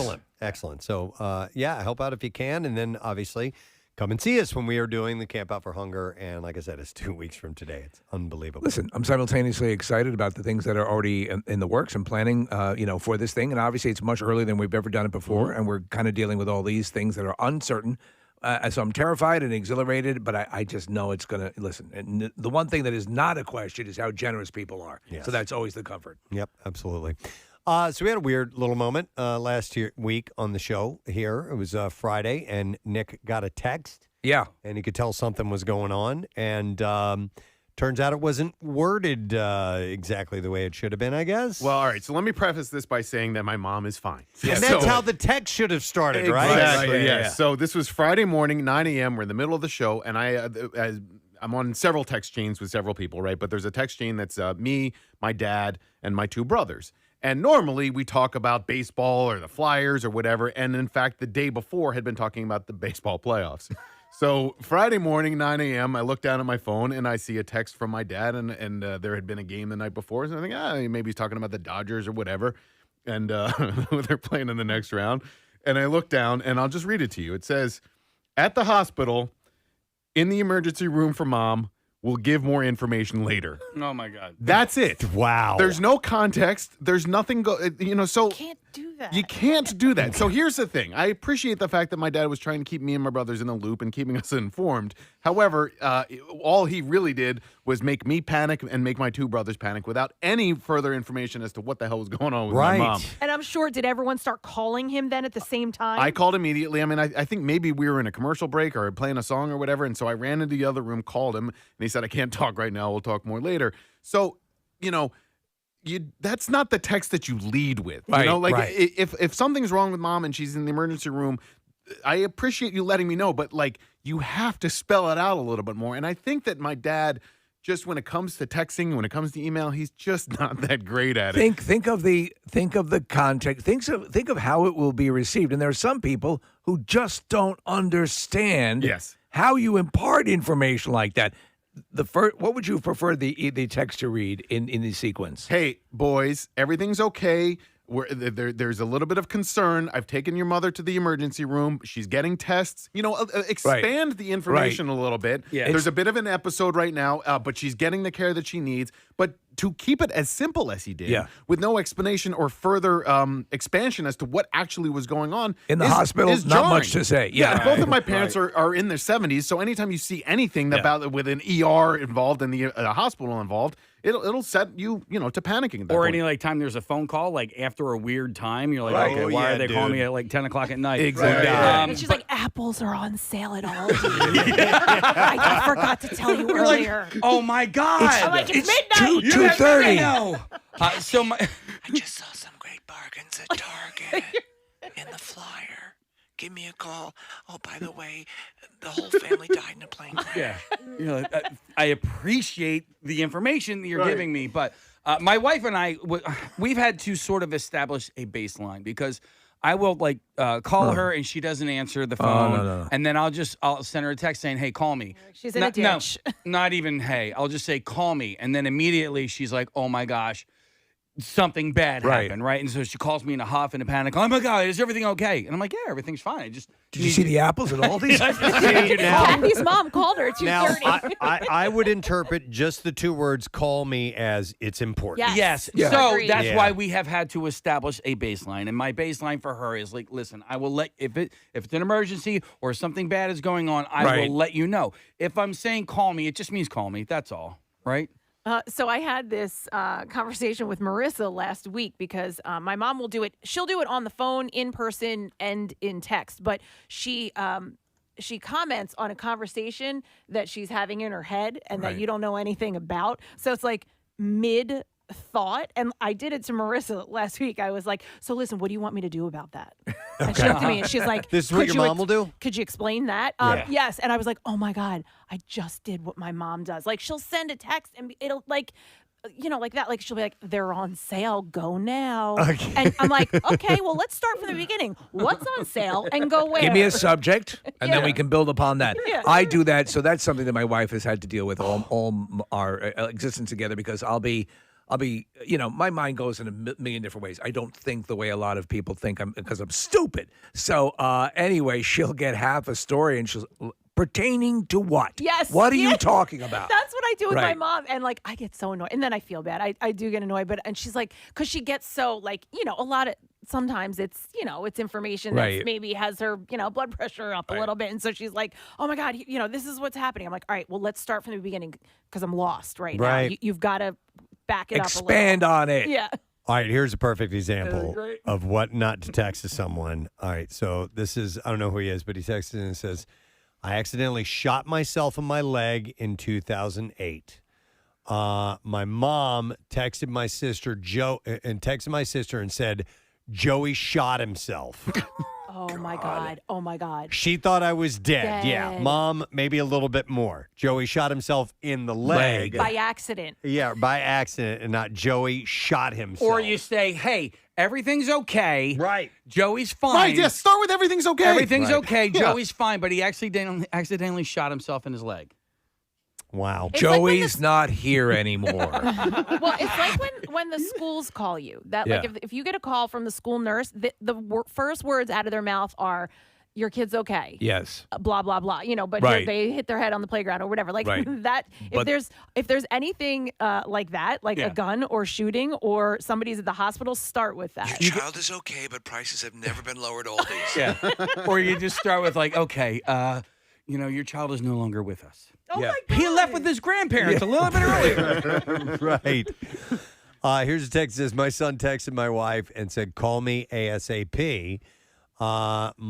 When asked why, he replied, accident. So now my wife thinks he was in an accident, but he actually meant the text was an accident. He didn't mean to send that. Oh my God. And it That's was a perfect interpreted. example. Yeah. Yeah. Listen, people just automatically think the worst. My mom came upstairs yesterday. Nobody was home. Okay, so my wife was at volleyball with my daughter. I was taking my daughter to her play rehearsal. They've abandoned me. My mom thought somebody was in the emergency room. That's what really? she thought. See, there you go. Nobody was home. There you and go. she automatically thought somebody was hurt and somebody was in the emergency room. I was Wait, like, she came home and nobody was there? She and just then- came upstairs. Oh. She had been home. Right. She just came upstairs and nobody was there. And She managed to jimmy the lock open. How'd you get upstairs? Wow. Okay. A lot of people are texting in that they get half of the story from people. Yeah. A lot of times. And I think like it's halfway through. I think part of it is excitement, and it's like you have to just think, take a step back and fill me in. To that point, though, if you are going to ask someone, call me, be ready to receive that call. Nothing is as frustrating as having that. Oh my God, knowing that the person on the other end now is going to be trying to get a hold of you, and you don't, that you're not picking up, or that you get on another call. Make sure that you respond to that call. All right. I have Taylor on the phone. Hi, Taylor. Good morning. Good morning. Hey, what's up, Taylor? So, 2011, me and my little brother were starting our freshman senior years of high school, Uh-huh. and he was in an accident walking his ex-girlfriend home. And my older brother called me. Instead of leading with, Jake is okay and everything is fine, he proceeds to tell me, Jake's been shot. And then continues to go on with details and everything else, except with the words, he is okay. Oh, my God. God almighty. So he had been shot? He had gotten, we lived in Port Richmond, Fishtown. Okay. And was walking, and He was vaccinated. him and his friends are two tall, skinny kids. Right. And bad place, bad time. And luckily, he was able to. We watch enough wrestling, and our brothers have fought enough that he was able to move the guy's hand away. So he got. He got shot. Got by, shot. Yeah, criminal. it was not a good situation. Wow. Seldom But is he when you get was, shot. Yeah. It literally just went in his arm. Oh my God. And sat there, and he was fine. He said he felt nothing. Okay. But my older brother, to this day, I will never let him live this down, and I hope he's listening to this morning because he does listen to MMR. I was like, I could run to your house right now and punch you. Oh my God. So Taylor, Just the he's okay part was left out. The okay part was the only thing I cared about. because of the wrestling, was he able to get the shooter into a camel clutch or a figure four leg lock? Don't I wish?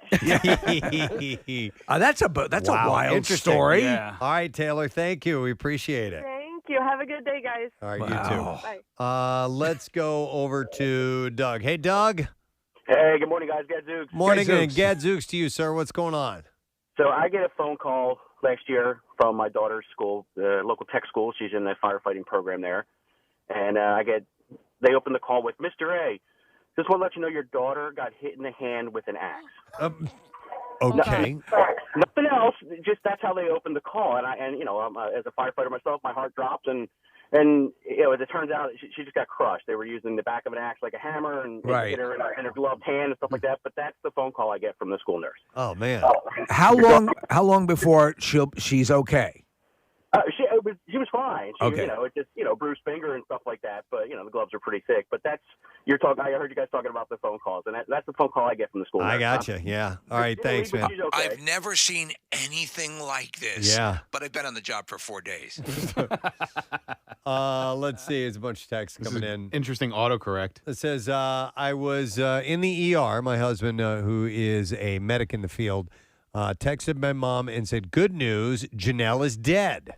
Oh, my God. It auto-corrected. Oh, my God. Oh, my God. From Janelle is DCC'd. What does that mean? Discharged. Oh, discharged. Oh, my God. To dead. Yeah. Why would it autocorrect to dead? Well, it was like he was trying to. It was D/C apostrophe D. So that's not a word. No. So it would autocorrect to something. Good news, she's dead. Good news, Janelle is dead. Wow. What? It's wild. He said my mom called my husband hysterical. Of course. After that. Of course. Oh my God. Wow. Let's go to Logan. Hey, Logan. Good morning. Good morning. Hey, what's up, Logan? So my stepfather sent me a photo and group chat picture of my mother's car, which was in an accident. Okay. Doesn't respond back when all 4 children are trying to call her. Call him. Turns out 2 hours later, he responds back saying she's perfectly fine. But for 2 hours, everyone is losing their mind thinking, oh, my God, is she dead? Yeah. You've sent out a picture of a car that's been damaged and no one knows how she is. Yeah. Yeah. Yeah. No, you don't do that. Yeah. Thanks, Logan. She's okay. This is her car. Yeah, if you're just tuning in, it's Nick's dad had sent a text that said, at the hospital, mom's in the ER. Yeah. I'll call you later with more information. Yeah, not much information to give now. Thanks, Dad. Just saw a priest. Yeah, he just walked down the hallway past us. Right, exactly.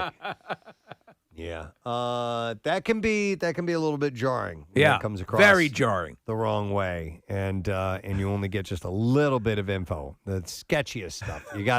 You have to lead with everybody's okay. Use a context and tier method. What is the most important thing that is going to matter to this person? What is the current status of this person? Yeah. And then move down to the less important stuff like the apples at Aldi's. Here's one that says, my mom will call me hysterically crying. I will then have to try to get through her sniffling, hoping that someone hasn't just died or been in a tragic accident, just for her to tell me that The Lion King is on. And do you remember when you were little? Oh, my God. Oh, my God. He says she does it with the goddamn Hallmark movies, too.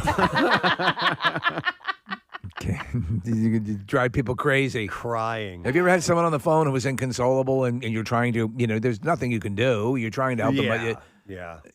I got a call in the middle of the night one night because I think it was my mom had a bad dream. Yeah. About us and wanted to make sure that everybody was okay. You guys ever had that one before? I had that this summer, as a matter of fact. Yeah. Preston's mom called you? No. I always thought you were hot. No, it was just weird. I had a dream. My mom and my dad were in it, and then my neighbor was also in it. And my neighbor has the neighbor that was in it. He has been deceased for a decade and a half plus. Scary. So, but it was weird because I was talking to my neighbor, and then I was like, well, hang on a second. Does anybody else see this person, or am I just talking to a ghost? Because I had recognized after talking to him that he was there. Anyway, long story short, when I woke up, I was like, well, hang on a second. My dad's deceased, my neighbor's deceased, and my mom was also in the dream. And so I was like, oh, crap. And then You just had a vision. Yeah, and it was like 3 o'clock in the morning. I got up. I walked into, and I was down the shore. I walked into the living room. Anyway, it's not that great of a story.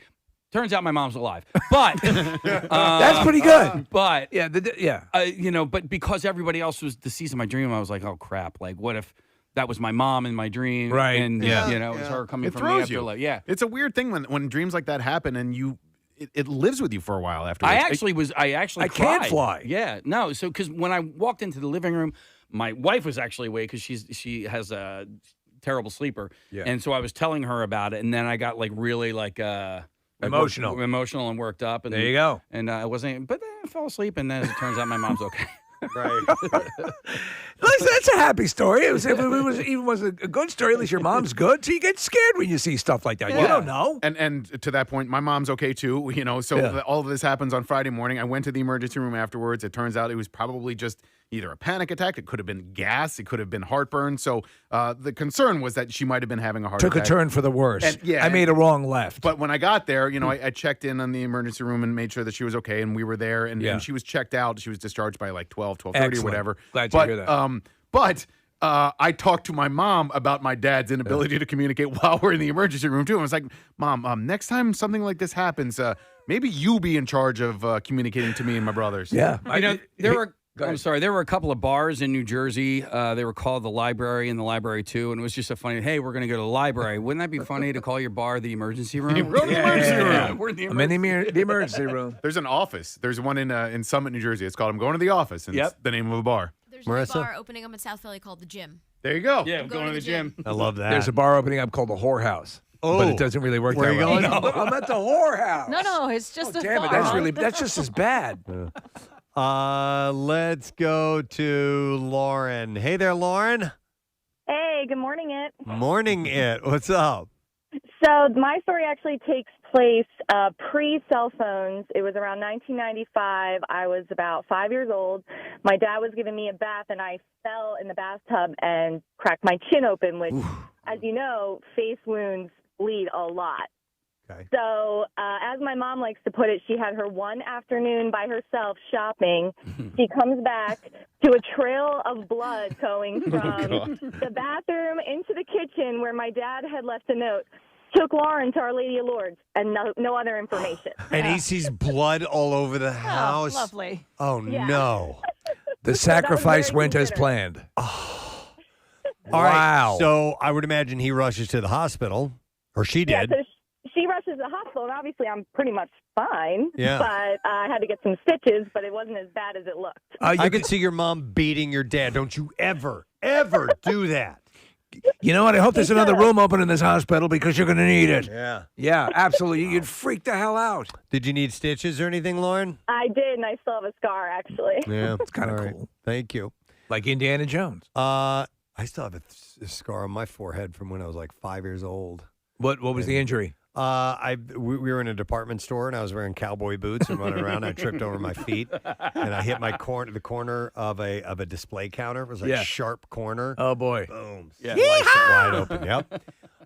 Where was that text you just had up, Nick, there? It says, my wife called me hysterically crying. My immediate thought is that she was in a car accident because she's not the best driver. Eventually, I'm able to make out that she was accepted into the grad school she wanted. My heart was pounding the whole time. Yeah, if you get crying on the other end, I have had that, and it's been bad. It's not been a good thing. Yeah. Did you get accepted into a school? It No. wasn't that. No. Yeah. I should ask that. Yeah. I should leave with that. You got in. Well, their kids. Oh, my mother died. Some of the kids in the family will, and they hate when I would do that, like my nieces and nephews, and they'd be crying, and I'd always go, "What's so funny?" I'm crying. Let me go to Matt. Hi there, Matt.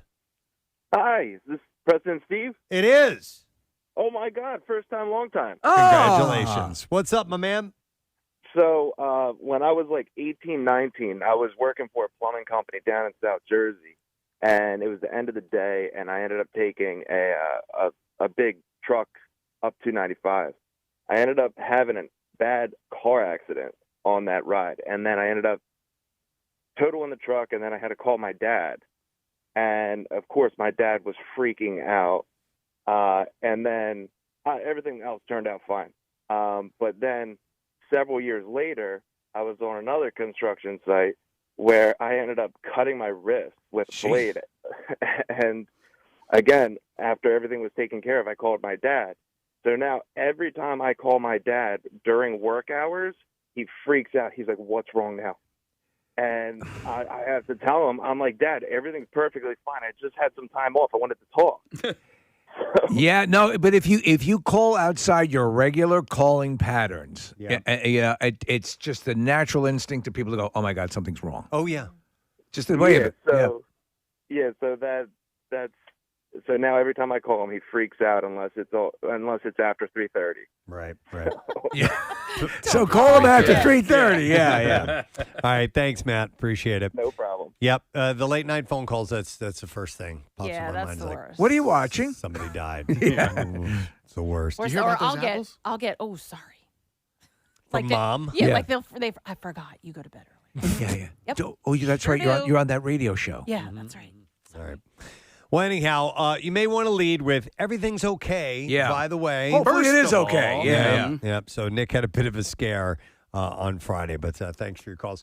Listen, I want to take a break. We want to do our best to stay on time because yet another $500 opportunity to win. This is last week on MMR's Money Clips. So you got today through Friday, and then that will be it for the time being. So let us not miss your opportunity to win $500 next chance at 10. We'll take a break, come back in a second. Got some B-file stories we'd love to share with you. So hang in there. We'll be right back.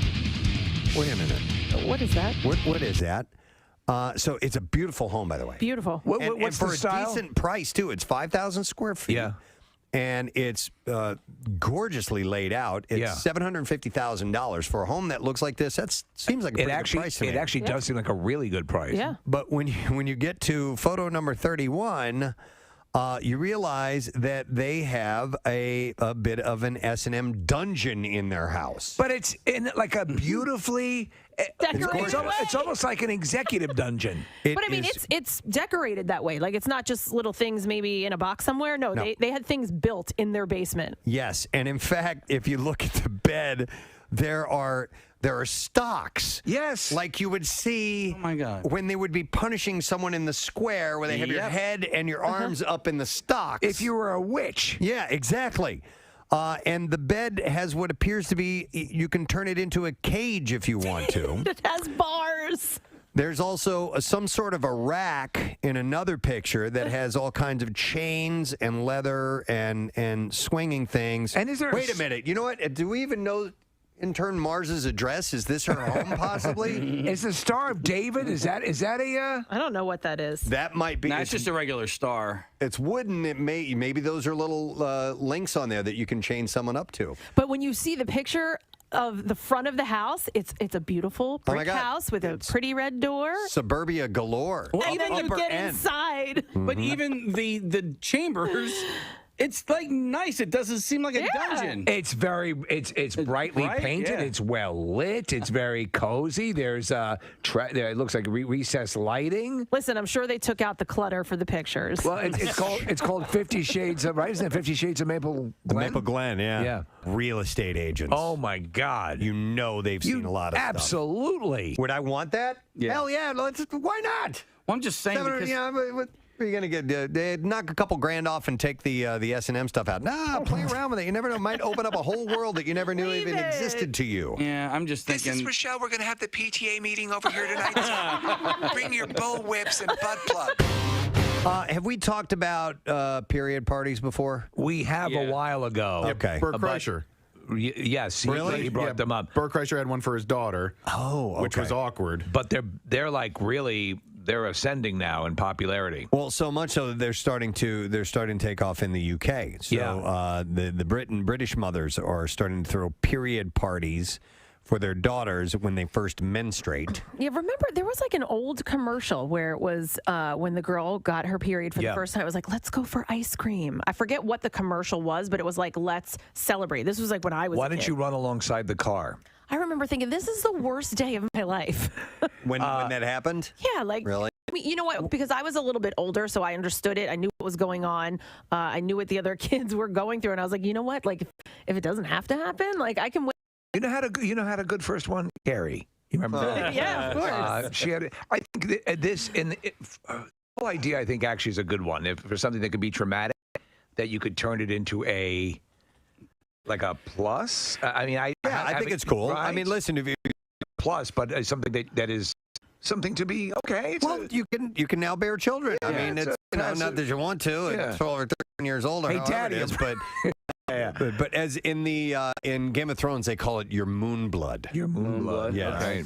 I mean, but honestly, it is in one fell swoop, boom.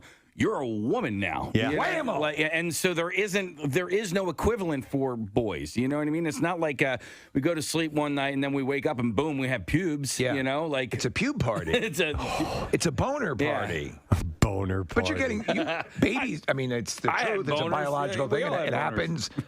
What did you just say? I said I had, like, as if I'm the only guy here. No, we all got boners when we were You can have boners in the womb. Yeah. Absolutely. You can. Yeah, fetuses have boners. Yes, there's Yeah. proof. Picture proof. Let's continue talking about hygiene. Please. But we all need it. In a different orifice, we'll talk about your mouth. Oh, I thought you were going just on flipping us over. Oh, the butt. Yeah. No, we're not going to talk about We'll go from butt to mouth. We could. I mean, I'm sure we could find something. I like that sense that the mouth, that the toothpaste and everything's been rinsed out and washed out, and whatever I've dislodged is out. I haven't gone to the dentist in over a year. Oh. I knew you were going to find that repulsive, Kathy. Oh, I your had, teeth I are had, probably so gross. I had an appointment, and then something came up. Something suddenly came up. And then I had to cancel the appointment, and I never rescheduled it, Oh. and I just got lazy. And it usually they have a long wait usually. And I don't like going to the dentist. Even And I just like for a my clean? dentist a lot. He's a really nice guy. What's that? Even just for a cleaning? No, because it's never just a cleaning. It's always, oh, what's this? Or, let me pick at that for a minute. Or here, we need to take some more pictures. Shove these uncomfortable things in your mouth and bite down for a little while. Here, put these wax lips in. I hate that. I hate that. I hate the Oh. x-rays. Ugh. I love going because I don't have a lot of but I don't have because Kathy, they make when she compliments. smiles. She likes to go Everyone, anywhere. come in here quickly. Look at these beautiful teeth. It's not enough that she has a perfect vagina. No, I like the feeling that my teeth are that clean, as you can imagine. No kidding. You have beautiful teeth. Hey, Kathy has the perfect mouth, the perfect vagina. Do we assume that the other one is perfect too? I can only assume her proctologist is doing backflips. Yeah, has anybody ever commented on your butthole? They've commented on every other orifice. Oh my in your body. God! Look at this thing. It's unbelievable. I like how you pointed at it when you told Red my butt. Did she? Yeah. My butthole. This? My butthole, Preston? Is that what you're talking about? My perfect butthole? We have to do something now. Oh. All right. It's a little thing that we put together that's going to involve you having to put on a blindfold because we have a mystery guest. Mystery guest! Okay. I love mystery Perhaps good. the most mysterious mystery guest of ever. Really? Yes. We He'll won't go any get further than say that. You think he'll get it? I think so, yeah. All right. So we need you to put on your blindfold, please. All right, take those glasses off. All right, hang on. All righty. Yay. So. All right. So again, so one more time, repeat. All right. We're playing 100 questions. 215. No, 20 questions. 215-263 WMMR, the number, by the way. This is 20 questions for Preston, and it's questions 1 through 5, 6 through 10, 11 through 15, and 16 through 20. All right. And then not at all. All right. Is the person in the room now? No, Not yet. no. In Not fact, yet. if we could bring our mystery guest into the room. I am blindfolded. I can't see anything. I always get nervous when we do mystery guest. I don't know why. It's always hard to get somebody to agree to this. Yeah. Because, how are you?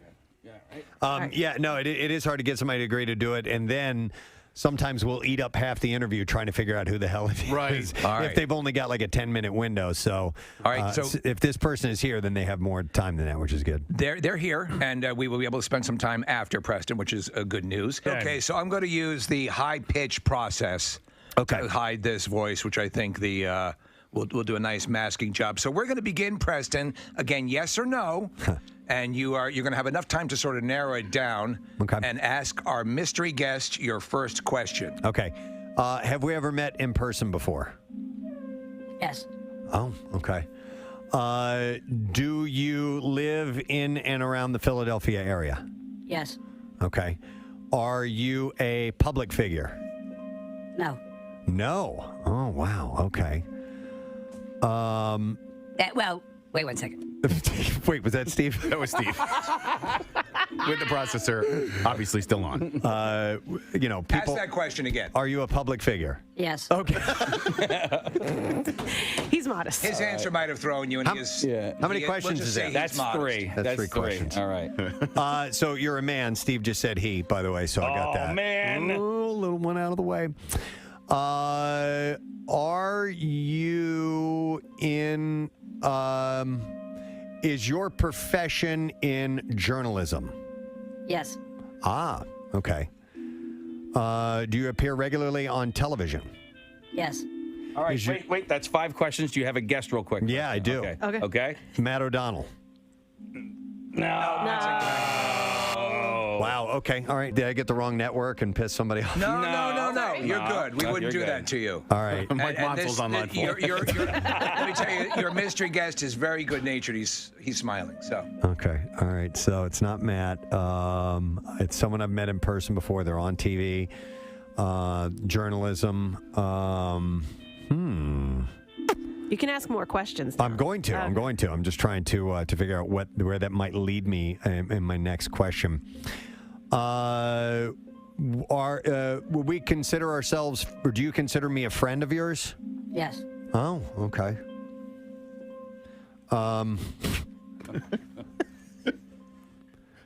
Are you from an island nation?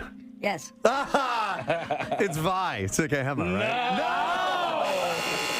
Oh, God, you're getting there so close. Oh man, who else? Who the hell else is from an island nation? You can think broader. This person may be, I think, more famous than you're thinking. Oh, wait a minute.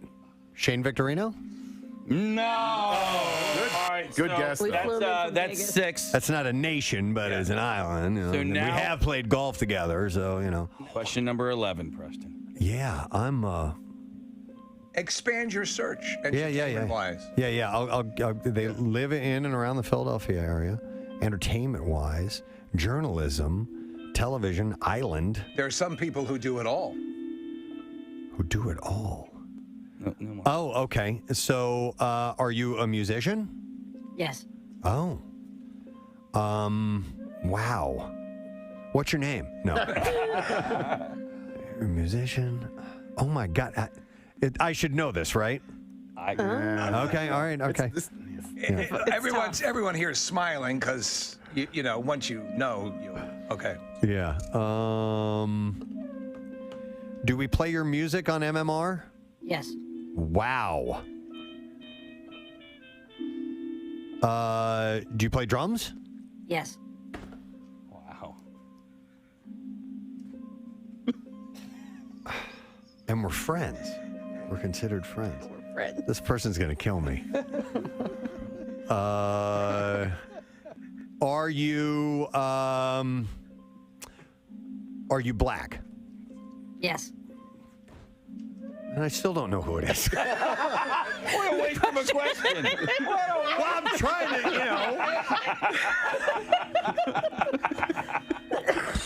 More famous than I have been leading on to. We're considered friends. I mean, if I were to liken this person, I'm just going to give you a little help. Okay. It's kind of like a Swiss Army knife of capabilities here. This person's gonna kill me. I thought you'd be better at this, Preston. Dude, I suck at this. I'm good at getting answers. All right, well, Apparently, I'm good at getting yes answers. You've got 'cause nothing I haven't but gotten yeses. any no answers yet. Honestly, which should kind of lead you to, oh my God. Oh, Steve. What? Some people texting in are starting to get it. Okay. Really? All right. Well, it's not Questlove because we're not friends. Yeah, that's true. And I'm Another guess? I mean, another question. I got. Yeah, but what's going to help narrow it down? That's the thing that I'm trying to. Maybe other Trying to get to. capabilities, other talents. Okay. Yeah, but what? Do you like to eat? Yes. All right. Do you cook? I mean, like, would people know you for your cooking? Yes. Really? Jesus, none of this is helping me. Why are you don't know the cooking drummer? I mean, honestly, I cooking journalist thought drummer. by this time. I know. But keep going. The island cooking journalist drummer. How could you? I mean, come on. Black How can I journalist drummer. not? How can I not get it? Yes. You are on the film board. I'm going to help you with that. Oh my God, you're right. Okay, I am on the film board. You're an actor as well? Are you an actor? Yes. Oh, okay. Philadelphia actor. black drummer. You have 3 questions left, Russ. Really? Yeah. I'll give you another hint. It's the person who texted in Black Tommy Lee. That's wrong. It's not black. Oh, that helps a lot. Acting. Dude, I'm drawing a blank. Are you giving up? No. Ask a few more. Okay. Maybe some projects or styles of acting roles, movies. You guys are just trying to give this away, aren't you? Well, I mean, I not know helping me. he's dying because I know Preston knows it, but he just go ahead. Acting roles. Do you do? Are you mainly known for comedy acting? Yes. Really? It didn't help. Dude, we didn't even use a voice processor there. Did that give it away? Tried to help him, Did you hear the voice? He's gonna know. It didn't give it away. No, it didn't give it away. Oh, man. Don't use the voice processor. Do you have a new movie coming out soon? Yes. Last question, Preston. Oh man, you got it. Man, I don't know. Come on, Preston. This is terrible. Is everybody getting it right on the text? Yeah. Everybody's narrowed it down. And have you been in our studio before? Yes. You have. That's your last question. You should know. I know. I don't know. I don't know. You don't know? Wait till you see him. I have no idea. All right, Preston. Damn it. Take off your blindfold. Hey! Wait a minute. Preston, this is one of the construction workers in our building currently. He said yes to every question on purpose. You suck.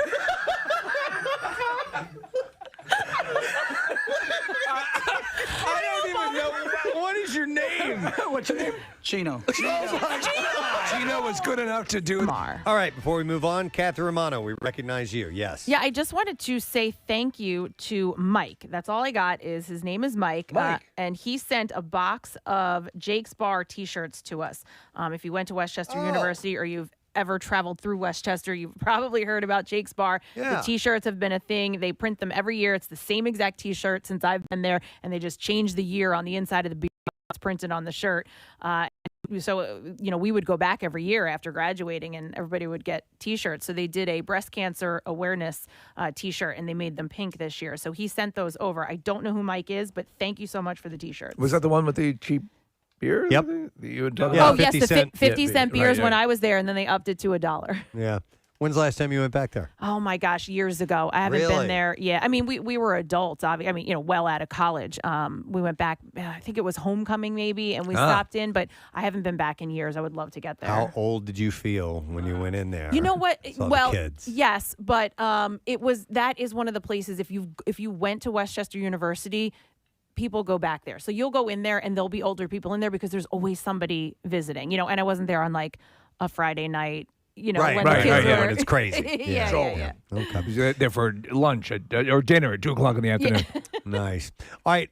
We are just a couple minutes away. Okay, so I'm going to need the B-File intro. And Stat. We'll get to the money clip in a moment. Here we go. WMMR presents Preston and Steve's Bizarre File. All right, it's brought to you by the iconic Lorenzo and Sons. It's a Philadelphia staple with locations in Westchester. We were just talking about Westchester. And in Xfinity Live and in Live Casino and Hotel Philadelphia. Visit lorenzoswestchester.com for information. This is a terrible story, and I actually have a handful of disturbing stories, but this was sent to me a number of times over the weekend. Search crews pulled from the Ohio River in Indiana an SUV that belonged to an Ohio mother who, along with her 2 children, went missing nearly 2 decades ago. Oh. Wow. Side sonar screen technology led divers to the 1997 Nissan Pathfinder Thursday near Aurora in southeastern Indiana. And the vehicle registered to Stephanie Van Uyen, who in 2002 disappeared with her 4-year-old Christina and 3-year-old Simon. Jeez. Uyen had then 26, left a note that she was going to drive into the Ohio River. God. But her vehicle was not located at the time. According to the police, the vehicle was transported to a secure location where Indiana State Police investigators will examine the vehicle to determine if she and her 2 children were in the vehicle. I don't know I haven't seen a follow-up as of yet if they found them in the vehicle or not. Searchers found the vehicle more than 50 feet below the river's surface and about 300 feet from the riverbank. The Uyen family was last seen on April 19, 2002, when a police officer stopped them in their green 97 Pathfinder. The stop took place near a boat ramp on the Ohio River. Neither Uyen nor her children have been seen since, and the search was part of an investigation into the family's disappearance that police had reopened about 6 months ago. So they used this technology, the sonar, and they found 3 submerged vehicles, and this was one of them. That side scan stuff is pretty amazing. Yeah, I don't know much about that, Yeah. but apparently it works wonders, so wow. All right, how about this story? At around noon on Friday, firefighters were dispatched to a neighborhood in Australia's capital city to hunt for the source of a potential gas leak after reports of a pungent smell wafting around the area. And at the time, resident Feng Tran had jokingly remarked on social media that the cause was probably someone eating durian fruit. Oh, yeah. Haters say it has an odoriferous smell. Those who liken the durian on the other hand, or who like the durian on the other hand, call it the king of fruits. But an hour later, the Regional Emergency Services Agency confirmed Tran's quip. While searching the area, first responders were advised by the owner of a property above a neighborhood shop that the source of the smell was a durian fruit. Durian. Yep. It's not the king of fruits. It's the Paulie of fruits. Tran said in an interview that he made a guess once he saw the report had originated from Dixon, a neighborhood known for its many Asian restaurants and grocery stores. God. By the way, in 2018, nearly 500 students and teachers from the Royal Melbourne Institute of Technology were evacuated from a campus library after a chemical hazard alert, and the culprit turned out to be a piece of rotting durian left in a cupboard. A lot of areas, for example, like on subways and stuff in certain areas around the world, they won't allow you to travel with the durian fruit because it's so incredibly pungent. We had one in here. It was unbelievably horrible. Durians are banned from some hotels and public transportation systems in countries such as Singapore and Japan, partly for fear that the fruit's signature smell would linger and cause a public ruckus. God, that was horrible. So it's happened a few times where that type of thing has taken place. So, yeah, it happened in Australia. All right, this involves a crocodile. It is not in Australia. This is an absolutely horrible, horrible story. This is in Indonesia. A massive crocodile attacked and ate an 8-year-old girl while she was bathing in the river with friends. Authorities found the remains of the young girl earlier Friday. The attack occurred when the girl, Suci Ramadhani, was bathing in the river with her friends on Wednesday. And a search and rescue official said that the young girl's friends watched the attack happen and were in complete shock at the incident. Locals quickly made it to the scene and were able to stab the large crocodile with a spear while the young girl's head was visible inside the animal's mouth. I mean, it's just as bad as it can get. It's a nightmare. But when they cut into the stomach of the crocodile, the remains of the girl were not inside. The river is known to be infested with saltwater crocodiles. At least 2 crocodile attacks have occurred in the past 10 years. And saltwater crocodiles are much bigger. Unlike their close relative, the alligator, crocodiles are ill-tempered and are more likely to attack humans unprovoked. They are also, on average, 3 feet larger than alligators, have teeth designed to tear.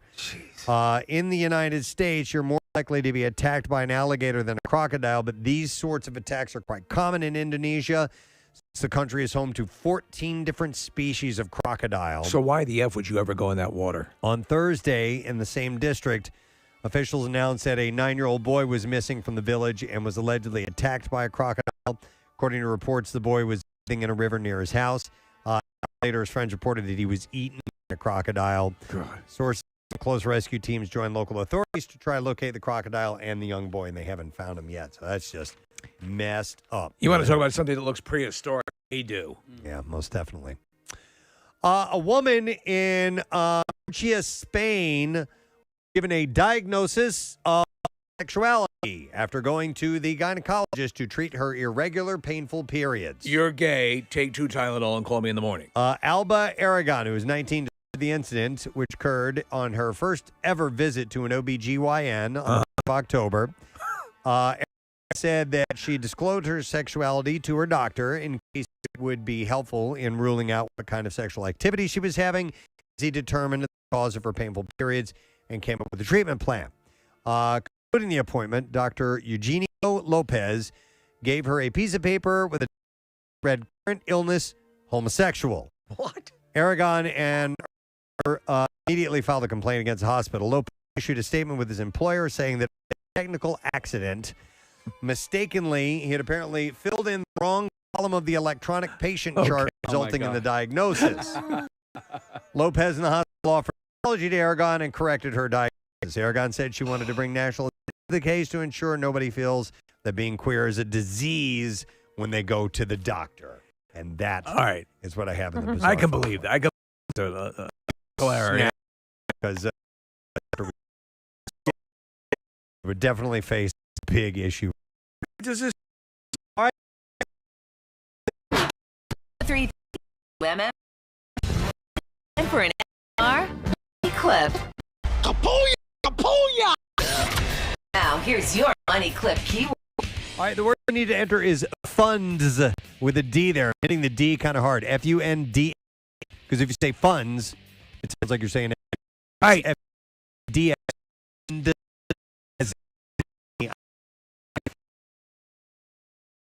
Until 15 minutes of the hour to enter it. There are 3 ways for you to do it. You can text it to the special contest short code number we set up, which is 45911. Or if you'd also like to be entered for the $10,000 grand prize, enter it via the MMR app or at WMMR.com. One random entry, win $500 in our company-wide contest. That person will get a call from Beasley. Make sure that you answer your phone. We don't want you to miss the contest rules available at WMMR.com. And it is sponsored by Horizon Services. So the word again, funds. Fun. Good luck. We'll take the way from today's show. We'll see if you win a prize. I've set up for you. Trash and music news as well. Stay put because we'll be right back. On 93.3 WMMR. The Preston and Steve Small Business of You. Oh my God. We had a whole bunch of stuff planned and it fell through. Last minute, Gina was good enough to over and Oh my God. Any of those from the islands? Right. Where you from? These guys are doing great work in the building. God, I'm beating myself up. You guys, I don't know. I mean, everybody's getting it. How many drug journalists are there? Oh, good job. Then I take you ask you a-hole.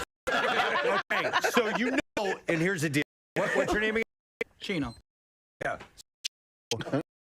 Never anybody's name. Right. So when I took my blindfold off and I saw you, I felt horrible because I didn't know who you were. Hey, Preston. Yeah. By the way, I want to point something out. Kat, I was giggling at the beginning of sports. She looks at me. She's like, what's going on over there? Ever since we got back from vacation, our sports intro is live. All those sound effects, it's not pre-recorded. It's buttons hitting. Katie has gotten the order. The sound effect normally plays, and he's off his game. That's why I heard the sports intro was